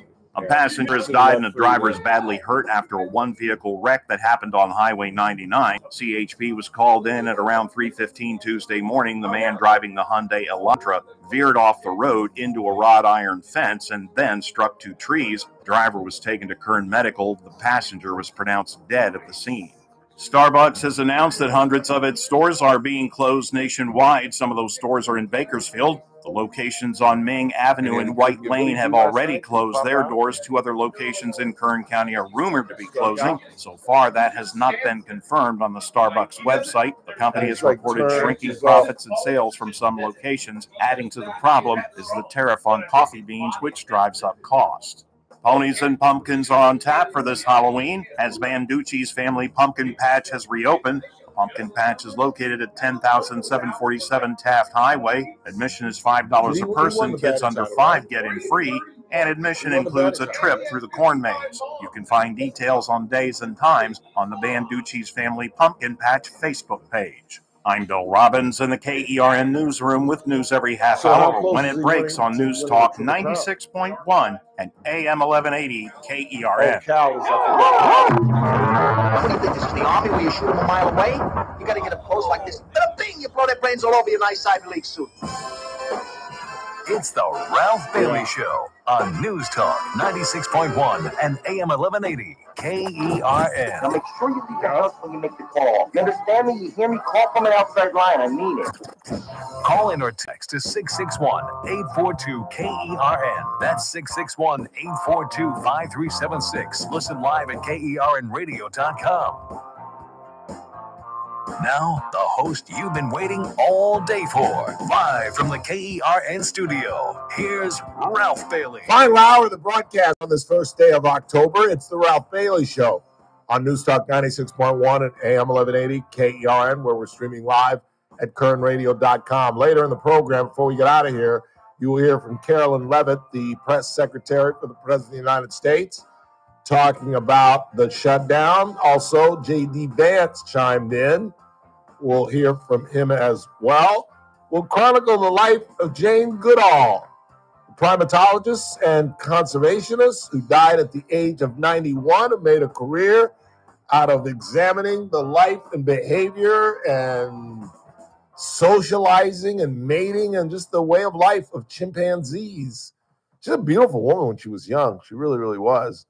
But we will talk about that. But in the meantime, early in the broadcast in the 3 o'clock hour, we had the great opportunity of talking with Congressman David Valadao. So for those of you who have just joined us, driving home maybe, didn't get an opportunity to hear it, here is Congressman David Valadao. So it's been hours now. The government has been shut down. The Congress is out. The Senate is out. But Representative David Valadao has been kind enough to join us, talk us through what's going to happen, what happened, how did it happen, why did it happen. Congressman, thanks for taking the time. We appreciate it. Anytime. Thanks for having me. We've got to ask you first, before we get started, the important question of the day that we've been debating. What is your favorite Burt Reynolds film? It's a big topic on the show today. Oh, it's Smokey and the Bandit. Oh, my God. You agree with Don Kessler. That is... What? And I got complimented on my Jackie Gleason impersonation. I'm an officer of the law chasing a very dangerous bandit. What do you think? No? Okay. I mean, I was pretty young when that stuff was coming out, so. Yeah, I was about 12, I think. I remember I saw it this is how old I am, Congressman. I saw it at a double feature. I bet you don't even know what a double feature is. No. Where back in the day, you got to see 2 movies in one sitting. Oh, wow. Yeah. God, you just made me feel really old. So, how did this happen? How did the Democrats not approve the same spending bill, essentially, that they approved 6 months ago? Walk me through that. Well, not just that. Technically, this is still Biden's government funding bill. Disappointment. Yeah. So it's very much their bill. They should have no problem with it, but they're playing hostage with it. And how did we get here? I think Schumer just got beat up so much from the base, and there's a lot of Senate Democrats that are frustrated with that and scared of that. And are trying to avoid that. And the reality is they're hurting a lot more people playing political games to appease their base. Yeah. When do you guys get back? Well, I mean, we voted on a clean CR. The Senate's sitting on it. I think they're going to keep bringing up the same clean CR until we get back Monday. Monday. I don't Yeah. understand So we're done until then. big No leaguers question are about it. most base runners Explain the Obama Because like, look at his helmet. health, when the pitch is Obamacare health subsidies, Look how close he and is. why they're You holding should out be for this all of a sudden. halfway when the Well, they're pitch is asking for a thrown, clean extension and then you can indefinitely. It's react. basically a permanent ball, extension of then you sprint back to existing second taxpayer base. subsidies. And so those You should subsidies be go to at least- insurance look how companies. And close if you he listen is. to the right, You they'll should tell be you it's halfway subsidizing right a bunch there. of insurance companies. And then And if you listen to the left, it's lowering the price of the premiums. From that I'm sure the truth is somewhere in the middle. But the reality is I have to assume it does have an impact on premiums. Yes. It does expire at the end of the year. And third base It is the something same that has thing. bipartisan support. You should, I have when the guy supported goes into a legislation stretch, to extend those you should be subsidies. halfway down the plate. But the dialogue we've been having, Republicans and the other thing Democrats, I don't is understand that that we would talk about maybe capping on salary, maybe off-ramp for people who currently have are being beneficiaries of that, to be able to continue that. I mean, there's a lot of dialogue that still has to happen. And for the Democrats to just show up and say, no, we want a permanent extension forever. It's a $30-some billion in annual cost. There needs to be more conversation about that. And we know there are people making $1 million a year getting these subsidies. And I don't know if that's where we should be spending our dollars. Yeah. The other issue is Republicans insist that illegal immigrants are going to get free health care, and Democrats are insisting there's not a penny that would go to illegal aliens. What say you? Well, that's always been a complicated issue because, as I think most people know, the federal government does not allow any federal dollars to go to illegal aliens, and that's always been a thing. The thing that I didn't put in, but it left the House, is it punished states who provided health care to illegals. And that provision is being taken out of the bill. So it's kind of a gray area answer, but the reality is it would take away the punishment of states for giving health care to illegals. So technically the Republicans are correct in their statement, but I mean, I guess both can claim a little bit of accuracy to it. But And the other reality is, if an illegal immigrant gets into an automobile accident tonight and breaks his leg and has some rib problems, he is going to be or her be taken care of. Period. That's why our emergency rooms are flooded, because they use emergency rooms as their general practitioner. So they're going to get care, and that money basically comes out of our pocket. you are correct. Even if a person isn't in an accident, they just walk in with obviously chest pain or obviously sick, they're going to be treated, because hospitals have to see everyone that walks in their door. Which makes our emergency rooms, I don't know if you've been to an emergency room lately, but I tried to go once, I think it was about 7 or 8 years ago, for a bad shoulder. And I just said, screw it. I'll live through this. I'm not gonna deal with this. It's just crazy. If you're not bleeding and dying, you've got a 4 or 5, 6 hour wait. Easy.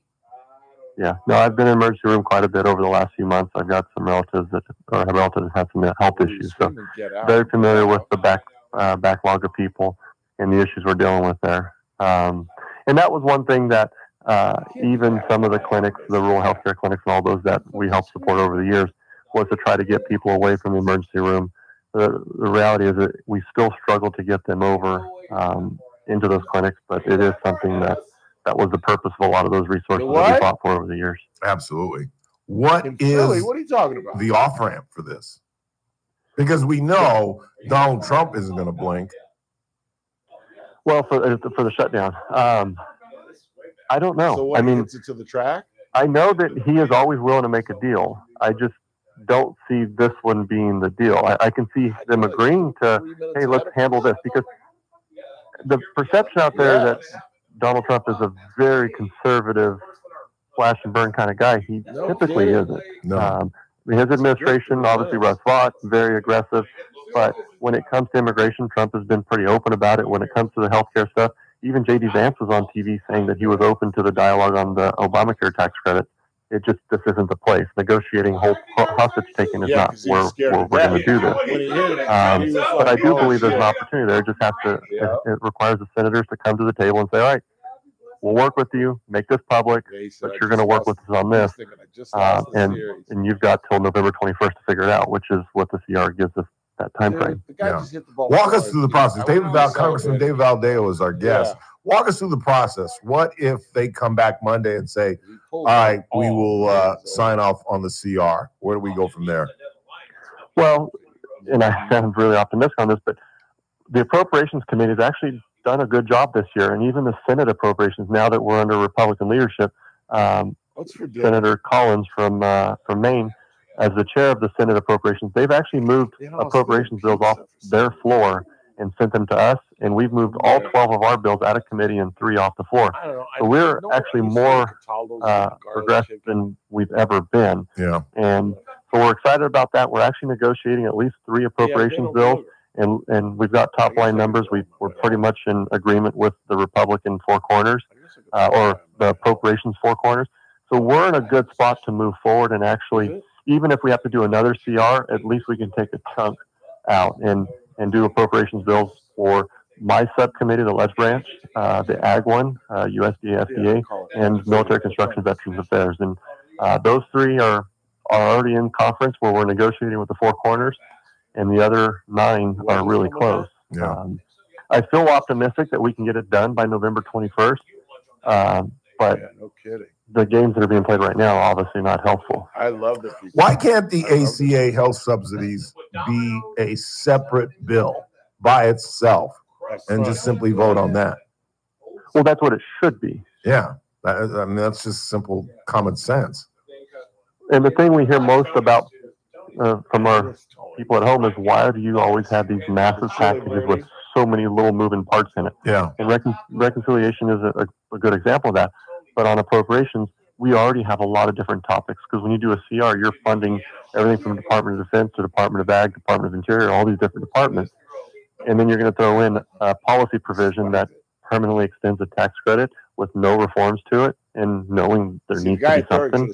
It makes absolutely no sense, and it obviously is not the way it should be handled. But Democrats have decided to go a different route in this one. Yeah, it's crazy. What are your thoughts on the midterms? What are your thoughts on let's start with Prop 50.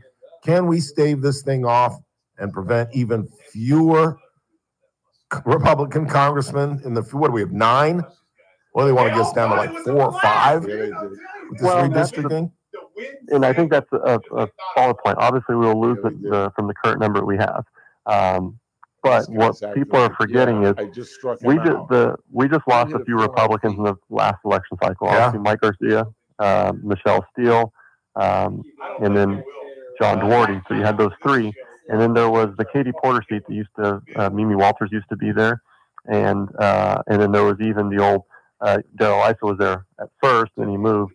But it's Mike Levin now. So you got at least 5 seats that Republicans have played in on every election cycle. And those will be taken off the map.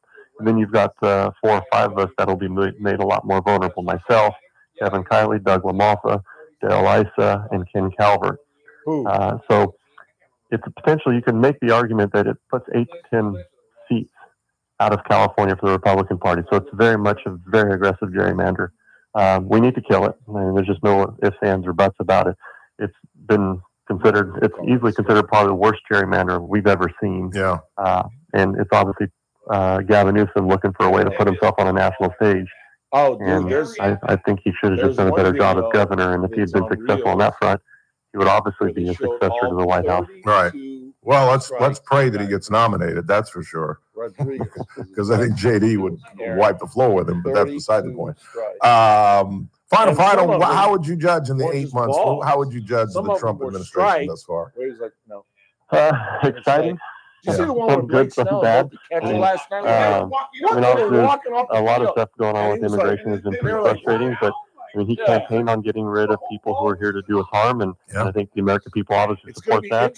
But there's been a lot of frustrating ones where we've seen people that aggressively going after farm workers. I mean, the Teamster stuff in the Bay Area, people, restaurant managers, things like that weren't here doing anything wrong.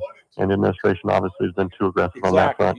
But securing our border, and that's something that I think all of us want as American people. I think he's doing great on that. I mean, overall, the tariffs, we're getting through that, but you are seeing some investment come back into the U.S., and there's some positives there. We've got to continue to stay the course and try to get as much investment back in the U.S. as possible, and I think that's a good thing. It's like tennis. But overall, I mean, the administration's been good to work with. I think the tax policy was a huge win for us. Obviously excited about that. I mean, we had that huge fight over the healthcare portion of the bill, and we saved off a lot of the things that we were afraid of, but still dealing with the rhetoric that's out there. Water infrastructure, I mean, we got $1 billion for Western Water in that piece of legislation.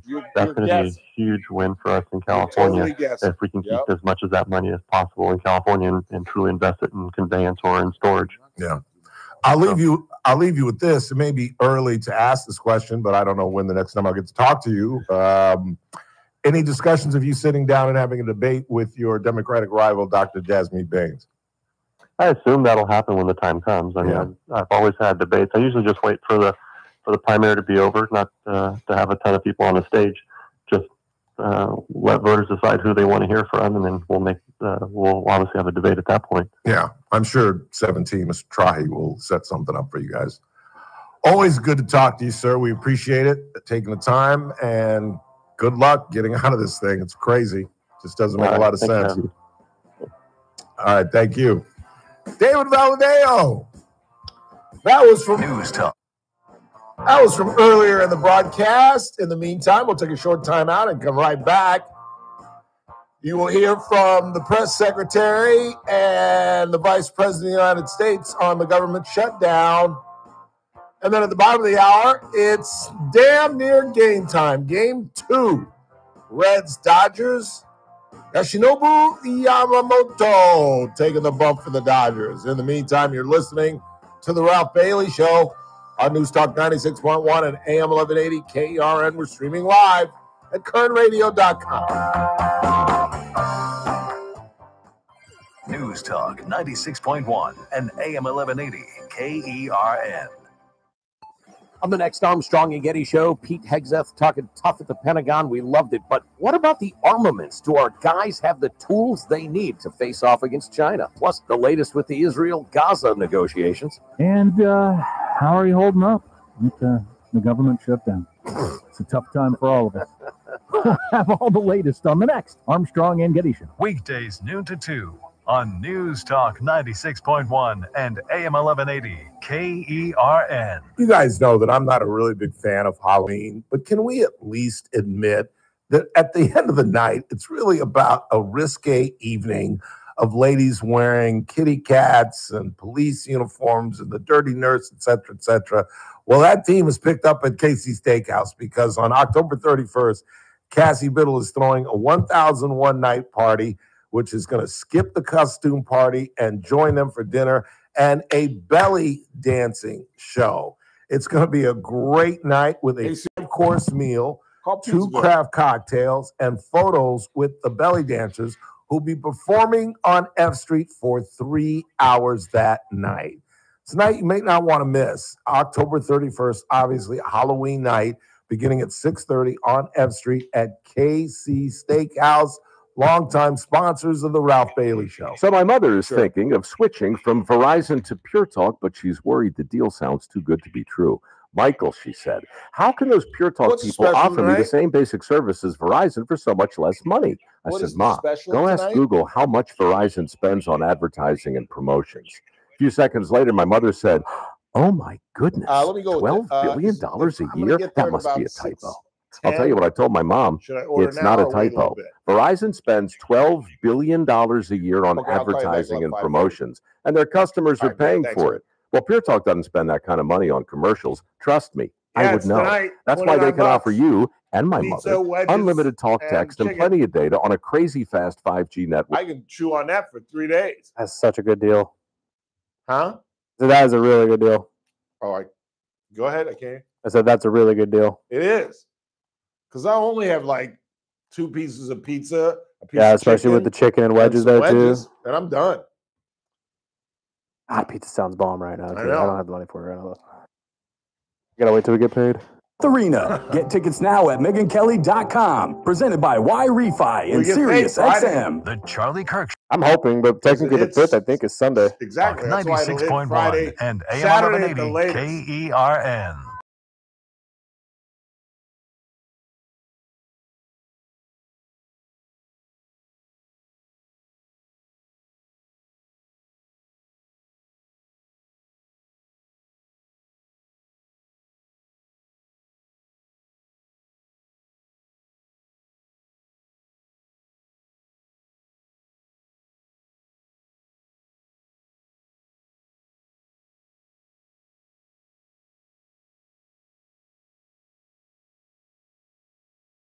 So far, the Republicans have been able to get 55 votes on the CR that passed the House, the very same bill that Joe Biden passed, same budget that Democrats voted on 6 months ago and passed.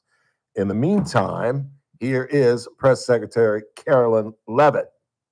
1.3 million active duty troops will work now without pay. Critical food assistance for low-income women, infants, and children will now lapse. No new mothers or children are allowed to join this critical program because of the Democrats' decision to shut down the government. Telehealth services for seniors and in-home treatment options for Medicare patients will now come to an end. Nearly 50,000 members of the United States Coast Guard are going to have to work unpaid.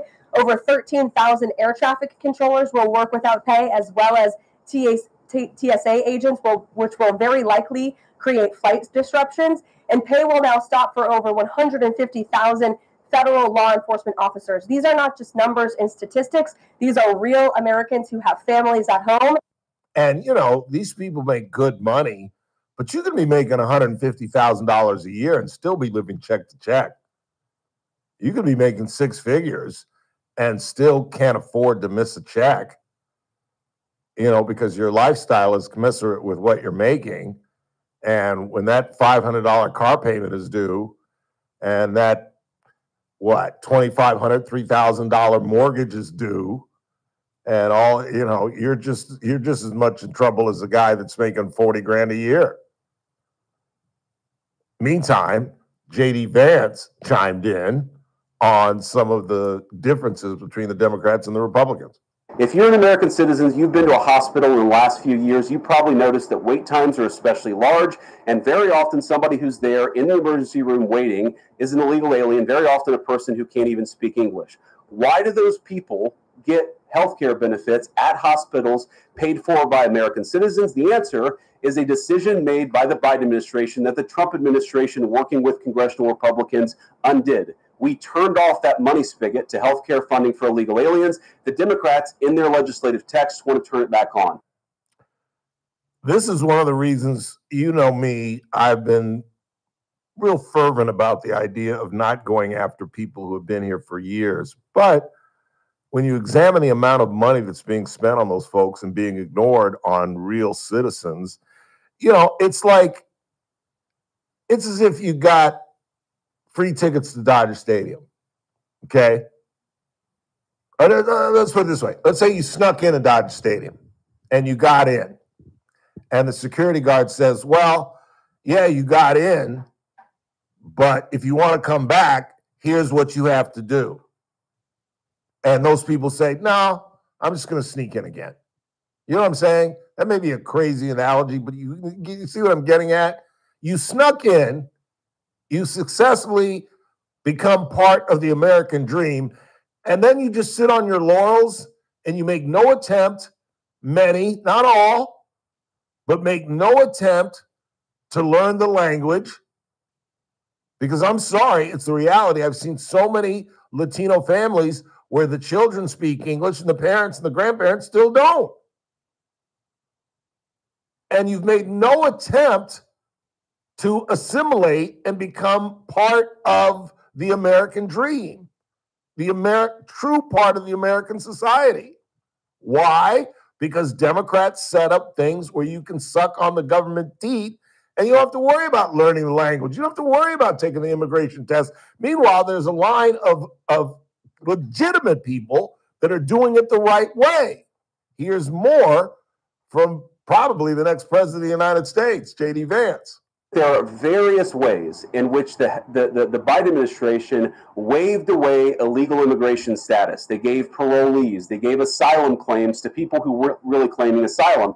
And when they waved the magic wand of amnesty, giving millions of people legal status, even though they were in the country illegally, they also gave those people access to health care benefits. That is brilliant, because the Democrats won't tell you that, but he's exactly right.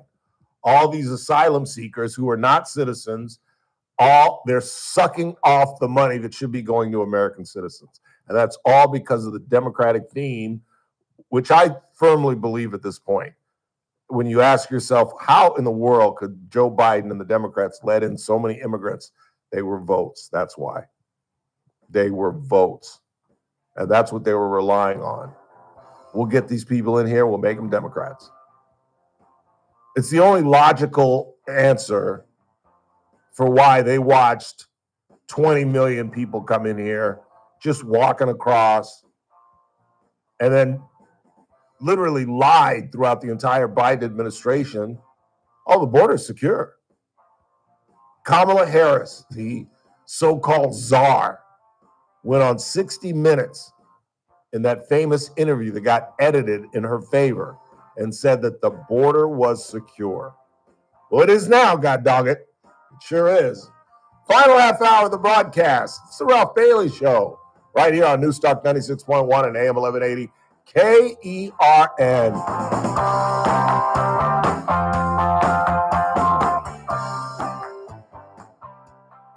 News Talk 96.1 and AM 1180 KERN. With SRN News, I'm Keith Peters in Washington. The government shutdown has sparked intense political battles, with both parties blaming each other, even as major job cuts and major disruptions to iconic sites like the Liberty Bell and Pearl Harbor have begun taking hold. Neither side shows signs of backing down, even though the shutdown could impact many important public services. Pre-shutdown polling showed mixed opinions on who's to blame, though attitudes could shift the longer it goes on. The Supreme Court is allowing Lisa Cook to remain as a Federal Reserve governor for now. The court is declining to act on the Trump administration's efforts to immediately remove her. In a brief unsigned order Wednesday, the High Court said it would hear arguments in January over President Trump's efforts to force Cook off the Fed board. This is SRN News. News Talk 96.1 and AM 1180 KERN. From the KERN Newsroom, your live and local news update on News Talk 96.1 and AM 1180 KERN. I'm Bill Robbins. A man who attacked a Kern County Sheriff's deputy who was attempting to detain him will spend some time behind bars. Wayne Dupree Sutton has been sentenced to 5 years in prison. 26-year-old Sutton was found guilty of assault and battery on a peace officer. Sutton was originally pursued by the sheriff's deputy after reportedly stealing an iPhone that a woman had left at a 7-Eleven store on River Boulevard. Vandalism at Jewish graves reported inside the historic Union Cemetery. Dozens of headstones with the Star of David were lying on the ground at the Home of Peace Jewish Cemetery inside Union Cemetery. Gravestones were in Hebrew and English, some over 100 years old. The community is being asked to help find the vandals. I'm Bill Robbins in the KERN newsroom with news every half hour or when it breaks on News Talk 96.1 and AM 1180 KERN. Hey everybody, it's that man again, Ralph Bailey for Sangera Subaru. You know, it's time again for Subaru Loves Pet Month. For the past few years, Sangera Subaru has supported the Bakersfield SPCA's efforts to increase adoption during the month of October. Last year, the Bakersfield SPCA had a total of 73 cats and dogs, all adopted. This year's goal, 100 animals adopted. Plus, Wednesday, October 22nd, Subaru celebrates their 7th annual National Make a Dog's Day. We invite all dog enthusiasts to do something special for their furry friends or maybe consider either adopting or fostering a dog. In addition, the SPCA holding a low-cost microchip and vaccination clinic Saturday, October 25th from 9 a.m. to 2 p.m. $20 each for a microchip or vaccine. Now is a great time to adopt Adopt a pet from the Bakersfield SPCA. Join Sangera Subaru in supporting this worthwhile cause during the Subaru Loves Pet Month. Sangera Subaru, paving the way for a better community. It's the JR Show. So the city decides to put a gel bed task force together to find more gel beds. And who better to run the show? Well, Councilman Bob Smith. That's right, Bicycle Bob needs something to hang his hat on when he runs for re-election next year, because somebody's going to run against him, and he's feeling the heat. And what exactly has Bicycle Bob done on his tenure as city council? Anybody? Anybody? The JR Show, weekdays at 2 p.m. The Armstrong and Getty Show, weekdays noon to 2 on News Talk 96.1 and AM 1180 KERN. Now, back to the Ralph Bailey Show. Revenge!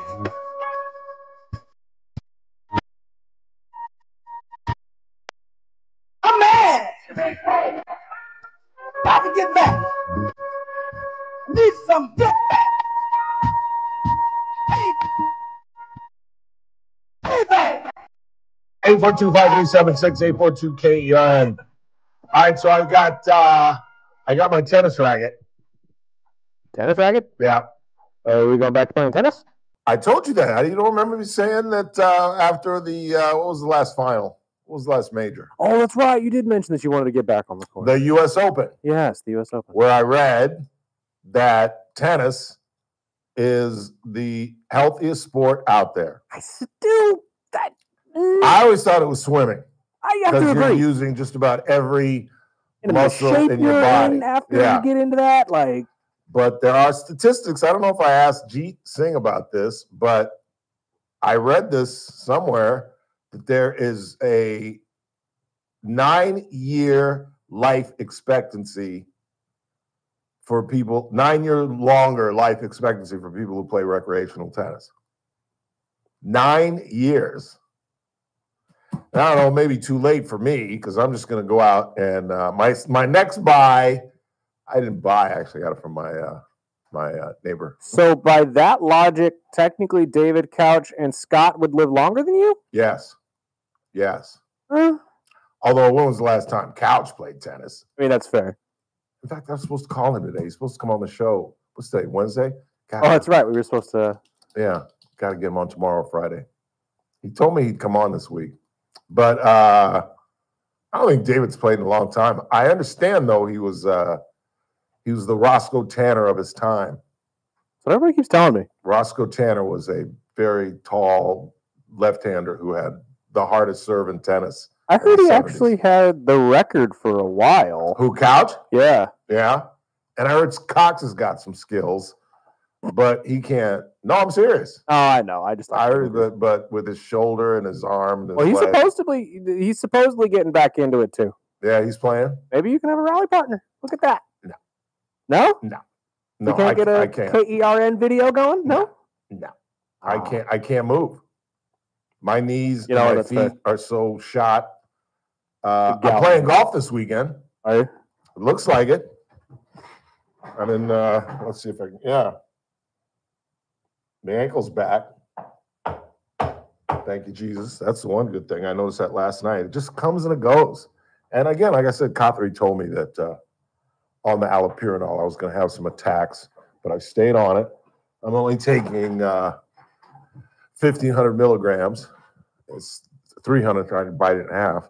But I'll be back on golf course this Sunday. In fact, I just invited JR, and he's like, ooh, 7 o'clock. That's tough. I said, yes, it is, brother. It is. Believe me.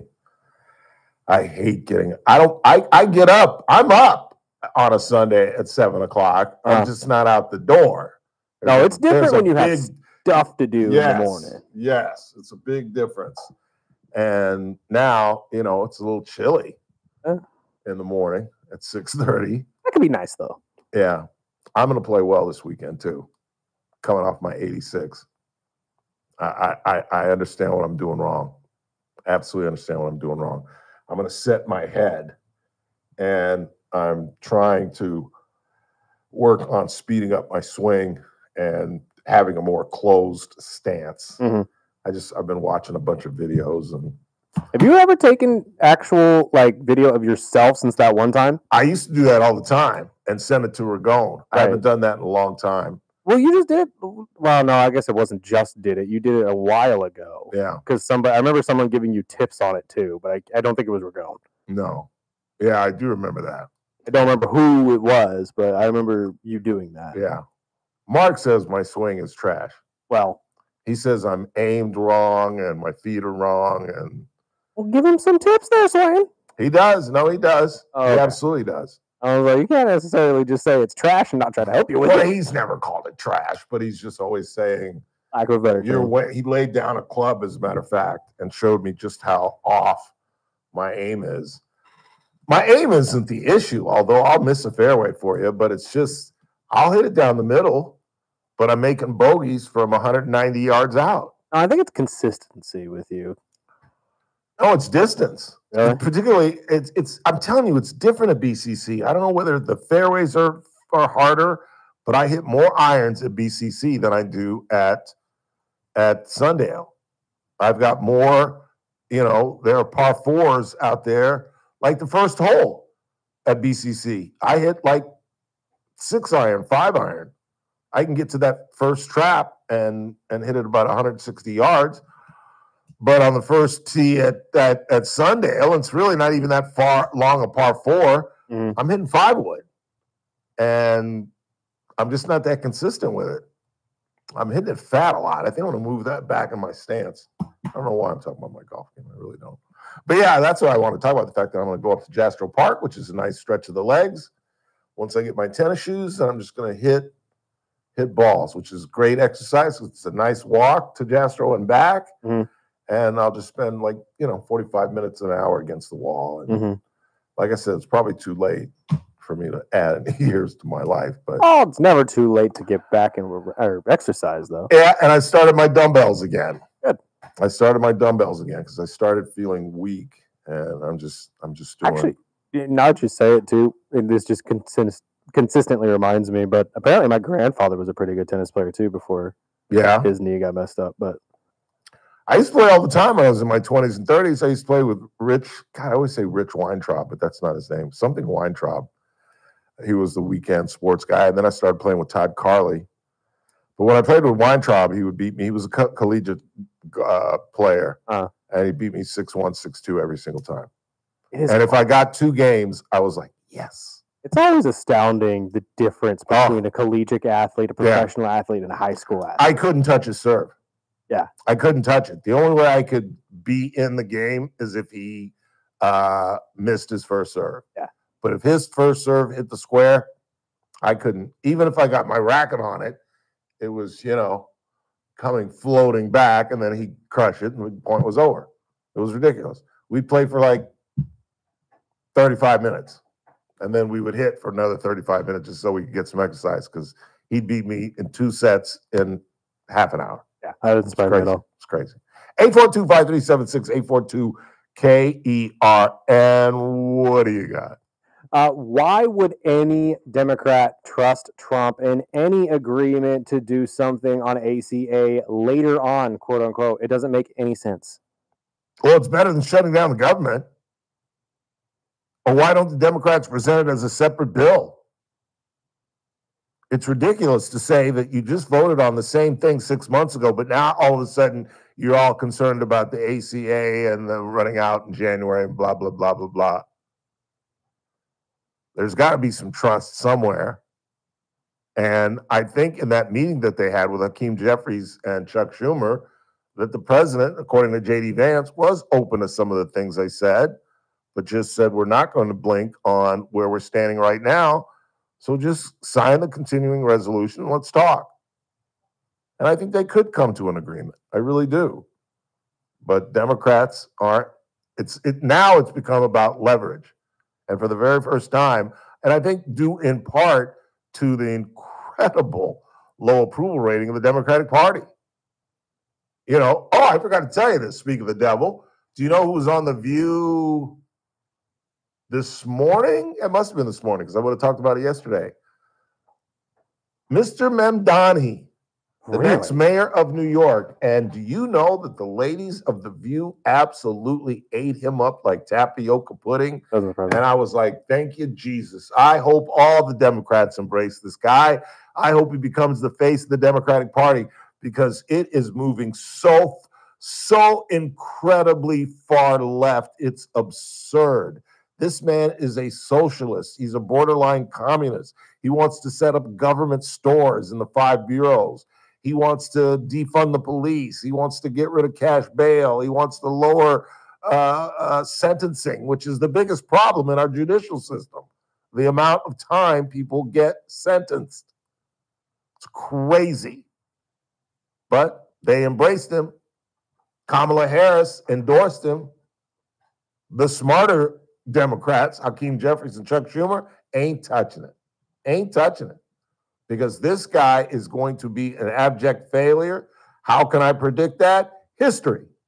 Plain and simple. You think this is the first time we've tried to go down the socialist road? Tell me how Venezuela's doing with all that socialism. Tell me how that's working out for them. It does not work. It's a great, socialism really is a great idea in theory. And everybody likes to point to Dr. King as a supporter of socialism. You damn right he was a supporter of socialism because when Dr. King was alive, there was a glass ceiling for African Americans. So if you're not going to let us earn, then at least share the wealth with us. But times have changed. And I don't think in the 21st century, or even in the late 20th century, Dr. King would have been a socialist. But in the 50s and the 60s, when black people couldn't even get into white colleges, when my father couldn't even get into the University of South Carolina because they'd mistaken him for Ralph Bailey, a white man. And when he showed up in Columbia, they were like, well, first of all, you're not Ralph Bailey because South Carolina didn't have picture IDs back then. Then when they realized he was Ralph Emerson Bailey, they told him, well, there'd been a mistake. And he had to go back to Beaufort, and then he got on a bus for Atlanta, thank you, Jesus, and graduated from Morehouse College. But when you are oppressed and there's only so far you can go, of course you want to share the wealth.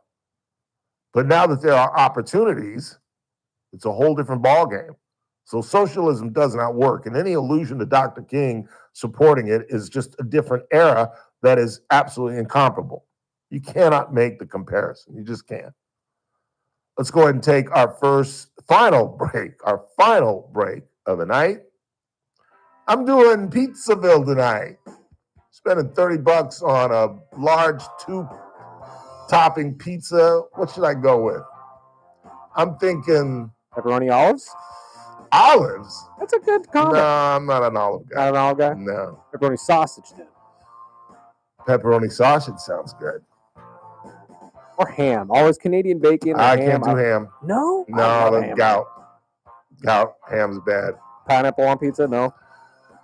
I've grown to that, but at first I was a hater, but honestly, I was too. I don't mind it. I don't mind it either. If it's done well. A little sweetness doesn't bother me. Right. It doesn't, I'm not going to kill that. I'll be chewing on this pizza by Friday. Yeah. And the pineapple doesn't stand up that well in my fridge. No. It really doesn't. So I'm thinking pepperoni sausage. Final break of the night. Tomorrow is a Thursday. Mike Turnipseed, Daniel Petrie, and we'll be previewing the NLDS, Dodgers versus Phillies. And of course, you know what that means.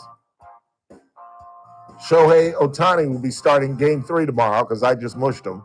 Well, October 4th. Why? Oh, well, no, you're saying you mushed him. I mushed him.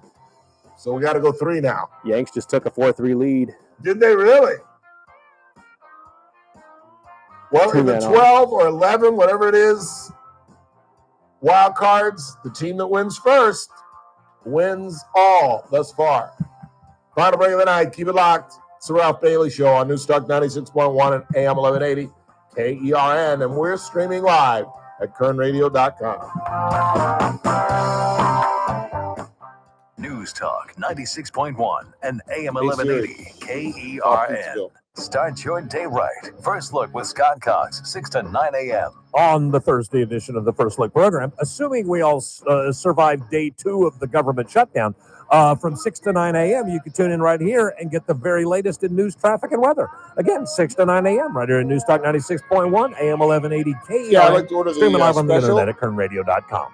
First Look with Scott Cox, 6 to sausage 9 a.m. and News pepperoni. Talk 96.1 and AM That's it. 1180 KERN. Well, must qualify for enrollment. Results may vary. Attention! Have you Great, racked up thanks. $10,000 or more in credit card debt? Are you barely getting by making minimum payments? With credit card debt reaching all-time highs, National Debt Relief is notifying consumers about significant debt relief options currently being made available to help those with overwhelming credit card debt. These options may reduce a large portion of credit card debt for those who qualify.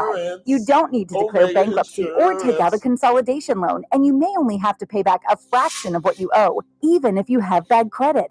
National Debt Relief has already reduced the credit card debt for more than 550,000 consumers. So don't wait. If you owe $10,000, $20,000, or even $100,000 in credit card debt, you can now take advantage of this financial debt relief as the cost of living continues to skyrocket. To check what debt reduction you may qualify for, call 800-399-7272.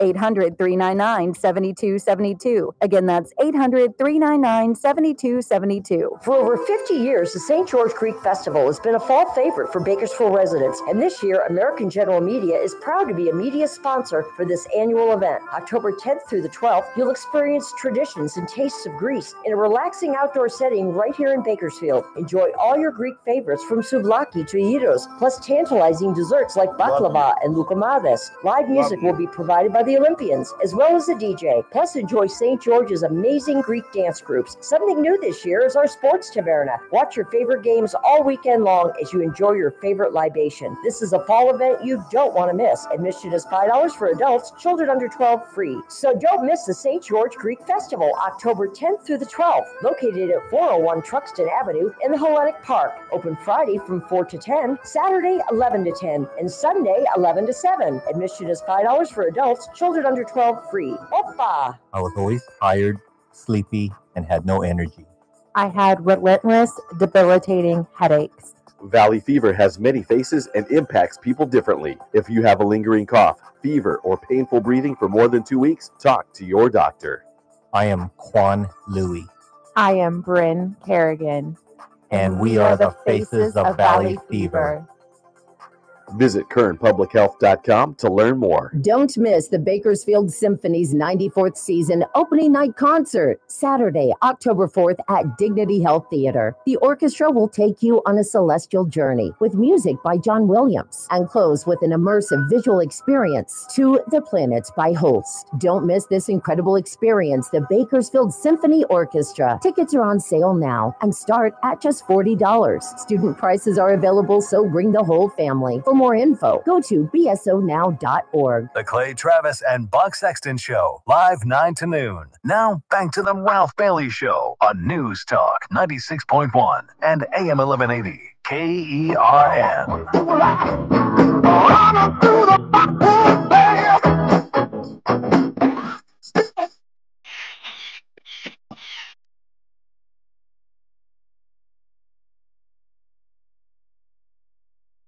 Just minutes away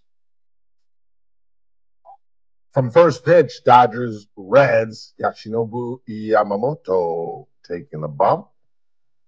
And as I stated earlier, if we sweep, which one would think we would get a win tonight with YY, there are talks that Shohei Ohtani would start the series against the Phillies. That would be interesting. It really would. What'll be interesting is to see how far they'd let him go. What's the longest he's gone this season? What, 6 innings? Five? Maybe. I think he went 6 in his last outing. Did he? Where we lost. Maybe that was 5. Where he threw the no-hitter. Philly, no, that if we're talking about the Philly no-hitter, that was definitely 5. 5. But I don't think that was his last start. I think he went once or twice after that. Yeah, I think he went 6. But it'll be interesting because we just can't let those pyromaniacs on the field. We just can't. We just can't. There's just nobody. And you should hear, I read 3 stories. I read Bill Shaken's story, and I read Pulaski's story, and they both quoted Friedkin. I think it's Friedkin. Is it Friedman? Friedkin, the general manager. And he's like, well, it's not a talent issue. We think it's a mental issue. Like, have you lost? You get paid millions of dollars to assess talent. It is a talent issue. They can't throw strikes. They're classic for coming in and letting the first guy get on base. And then when they get up on counts, they throw the ball over the plate. Now, I know that sounds crazy to criticize, but big league pitchers get guys out on balls. You get guys to chase. You get them up 1-2, 0-2. You throw a fastball around their eyes and hope they chase it, or you throw a curveball that starts in the middle of the plate and then ends outside of the strike zone, or you throw a low sinker or a slider that slips away, but you don't throw the ball. The Dodgers are famous 0-2 fastball right down the heart of the plate. And it's like, really? God, we knew this in Little League. You don't throw strikes up 0-2, 1-2. 2-2, you got to kind of come in, and you can still kind of mess with the edges 2-2. 3-2, you just got to say, I'm better than you. You know what I'm going to throw, and here it comes. But the Dodgers, watch, pay attention tonight. How when Yoshinobu gets up 0-2, 1-2, they're not seeing a strike. They're just not. And they chase that splitter that he throws. Sometimes it'll bounce, and they'll chase it. That's how you get good hitters out. You don't put the ball over the plate when you're up in the count. And then once you get behind in the count, which our arsonists do, then you're meat. And believe me, Philly is just you don't have to be a long-time coach. By the way, did you see the Braves fired their manager? Well, I don't know if they fired him or if he they moved him. Yeah, but he ain't managing. That's firing. I mean, if Rogers Brandon comes in and tells me that I'm going to be producing the JR show, I pretty much got fired. I still work here, but they took my show from me.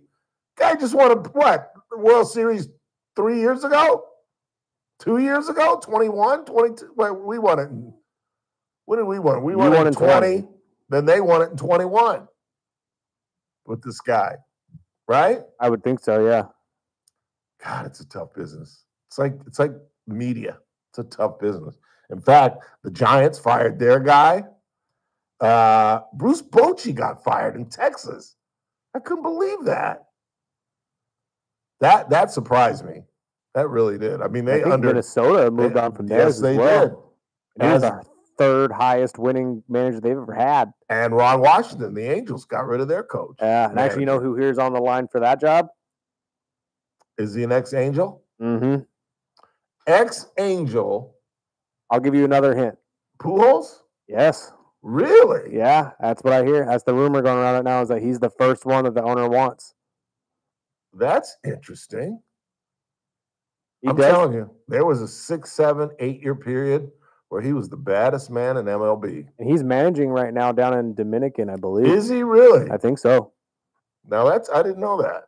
I always liked Albert Pujols. 842-5376, 842-KERN. Let's read a couple text messages. Get Samuel out here. I got to get to Pizzaville by 6:10. John Holmes was the star he was portraying. Say what? I believe they're talking about Boogie Nights. Oh, John Holmes, the porn guy. Yeah, that's a weird movie. That is a really weird movie. It's hard to watch. What else you got? Burt Reynolds, Sharky's Machine is what they're saying is the best Burt Reynolds movie. That's a pretty good film. It's not the best. It's not better than Deliverance. It's not better than, what did I say was his other best? Oh, Longest Yard. And a couple people are Mean Machine.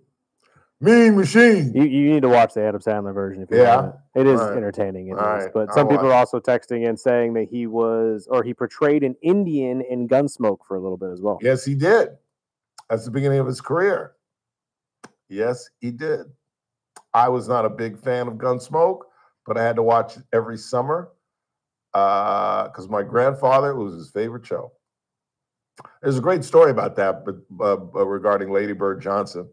She absolutely loved the show and loved James Arness. And then she found out he was a Republican. And she never watched the show again. I always find that funny. Do you know who James Arness's brother is? Desi Arness? Oh. That was pretty funny if you meant that. Did you mean that Yes, on I purpose? didn't mean it that way, but Arness as opposed to Arnez. yeah, exactly. That was pretty funny. That was pretty quickie. I'm shocked. No, Peter Graves. Really? Yes, the pilot in Airplane or the head of Mission Impossible, the original series, the white-haired guy. That's his brother. Wait, Mission Impossible or Mission Impossible, the original series. You're way too young. You never saw Mission Impossible. It was a television series. Greg Morris, Spock played a role for a couple of years on Mission Impossible. What's Spock's name? Leonard Nimoy. Leonard Nimoy played on that. Greg Morris was the lone black guy. And Peter Graves was the John Voight character in the John Voight character in Mission Impossible who betrays Cruise. Oh, okay, yeah. That was the Peter Graves role. But he was a good guy. Oh. Peter Graves plays in one of my favorite all-time movies, Stalag 17, which is what Hogan's Heroes, the series, was based on. But he plays a double agent. He's a German spy in the camp. What are you grinning about? Now then, I'm just thinking in my head because I'm looking at an old picture of Leonard, and I'm like, God, this man's ugly. Leonard Nimoy? For a Vulcan, he's pretty good looking. For Chris Burdick, I'm Ralph Bailey. That's what's really going on. We'll wrap to you tomorrow.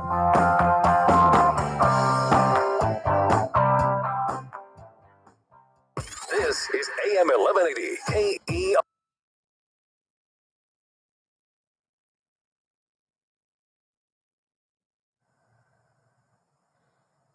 You're good to go whenever you're ready.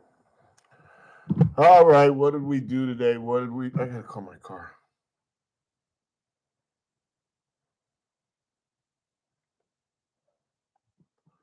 What did we do today? I know, we'll do budget. 3, 2. The thing that I don't understand is, A, the Democrats are all concerned about the ACA health subsidies that expire in January. They can make that a separate bill if they like. And 2, this budget is a Biden budget. It's the same level of spending that the Democrats voted for just 6 months ago. There's an off-ramp, but it's within the Democratic Party. 3, 2, it's that man again. Look what's coming up on the Thursday TRBS. Well, it's a Thursday. Current Tax Executive Director Mike Turnipseed will join us, along with our money man, Daniel Petrie from Messmaker Petrie Wealth Advisors. All that and me at 3. It's TRBS, News Talk 96.1, AM 1180, KERN. I will see you at 3. Came, he lived, he died, he rose again, and we can have freedom from sin and death. That's a freedom worth celebrating. The second most important freedom we can have in this life is our freedom of speech here in the United States of America. I encourage everyone everywhere to bring their Bible with them wherever they go on October 2nd this year and be a light for Christ and administer the healing balm of the gospel to our culture and our nation that so desperately needs it, especially right now. Emerson Collins adds he hopes people will bring their Bibles with them tomorrow to schools, universities, and in workplaces as well. On Wall Street, the Dow up by 43 points. The Nasdaq rose 95, with the S&P 500 index advancing by 22. More on these stories at townhall.com. Some big news. Just before Charlie Kirk died, he issued a stark warning of terrifying dangers and threats ahead for those who stand for truth. Charlie wrote this in his last published work, the foreword for the new book, Pagan Threat. Authored by Pastor Lucas Miles, Charlie said that Pagan Threat could save America. Charlie said you must read, internalize, and share this book. It has the plan to stop the wokeism infecting America. Already a #1 Amazon bestseller, Pagan Threat is available wherever books are sold. Get Pagan Threat free with Newsmax's special offer and save $30. Go online now to paganthreat.com. That's paganthreat.com. Millions are tuning into Newsmax on all major cable systems. They're downloading our free Newsmax app on their smartphones. And they're getting Pagan Threat to see Charlie Kirk's final words. Go today to paganthreat.com. That's paganthreat.com. From the KERN Newsroom, your live and local news update on News Talk 96.1 and AM 1180 KERN. I'm Bill Robbins. The federal shutdown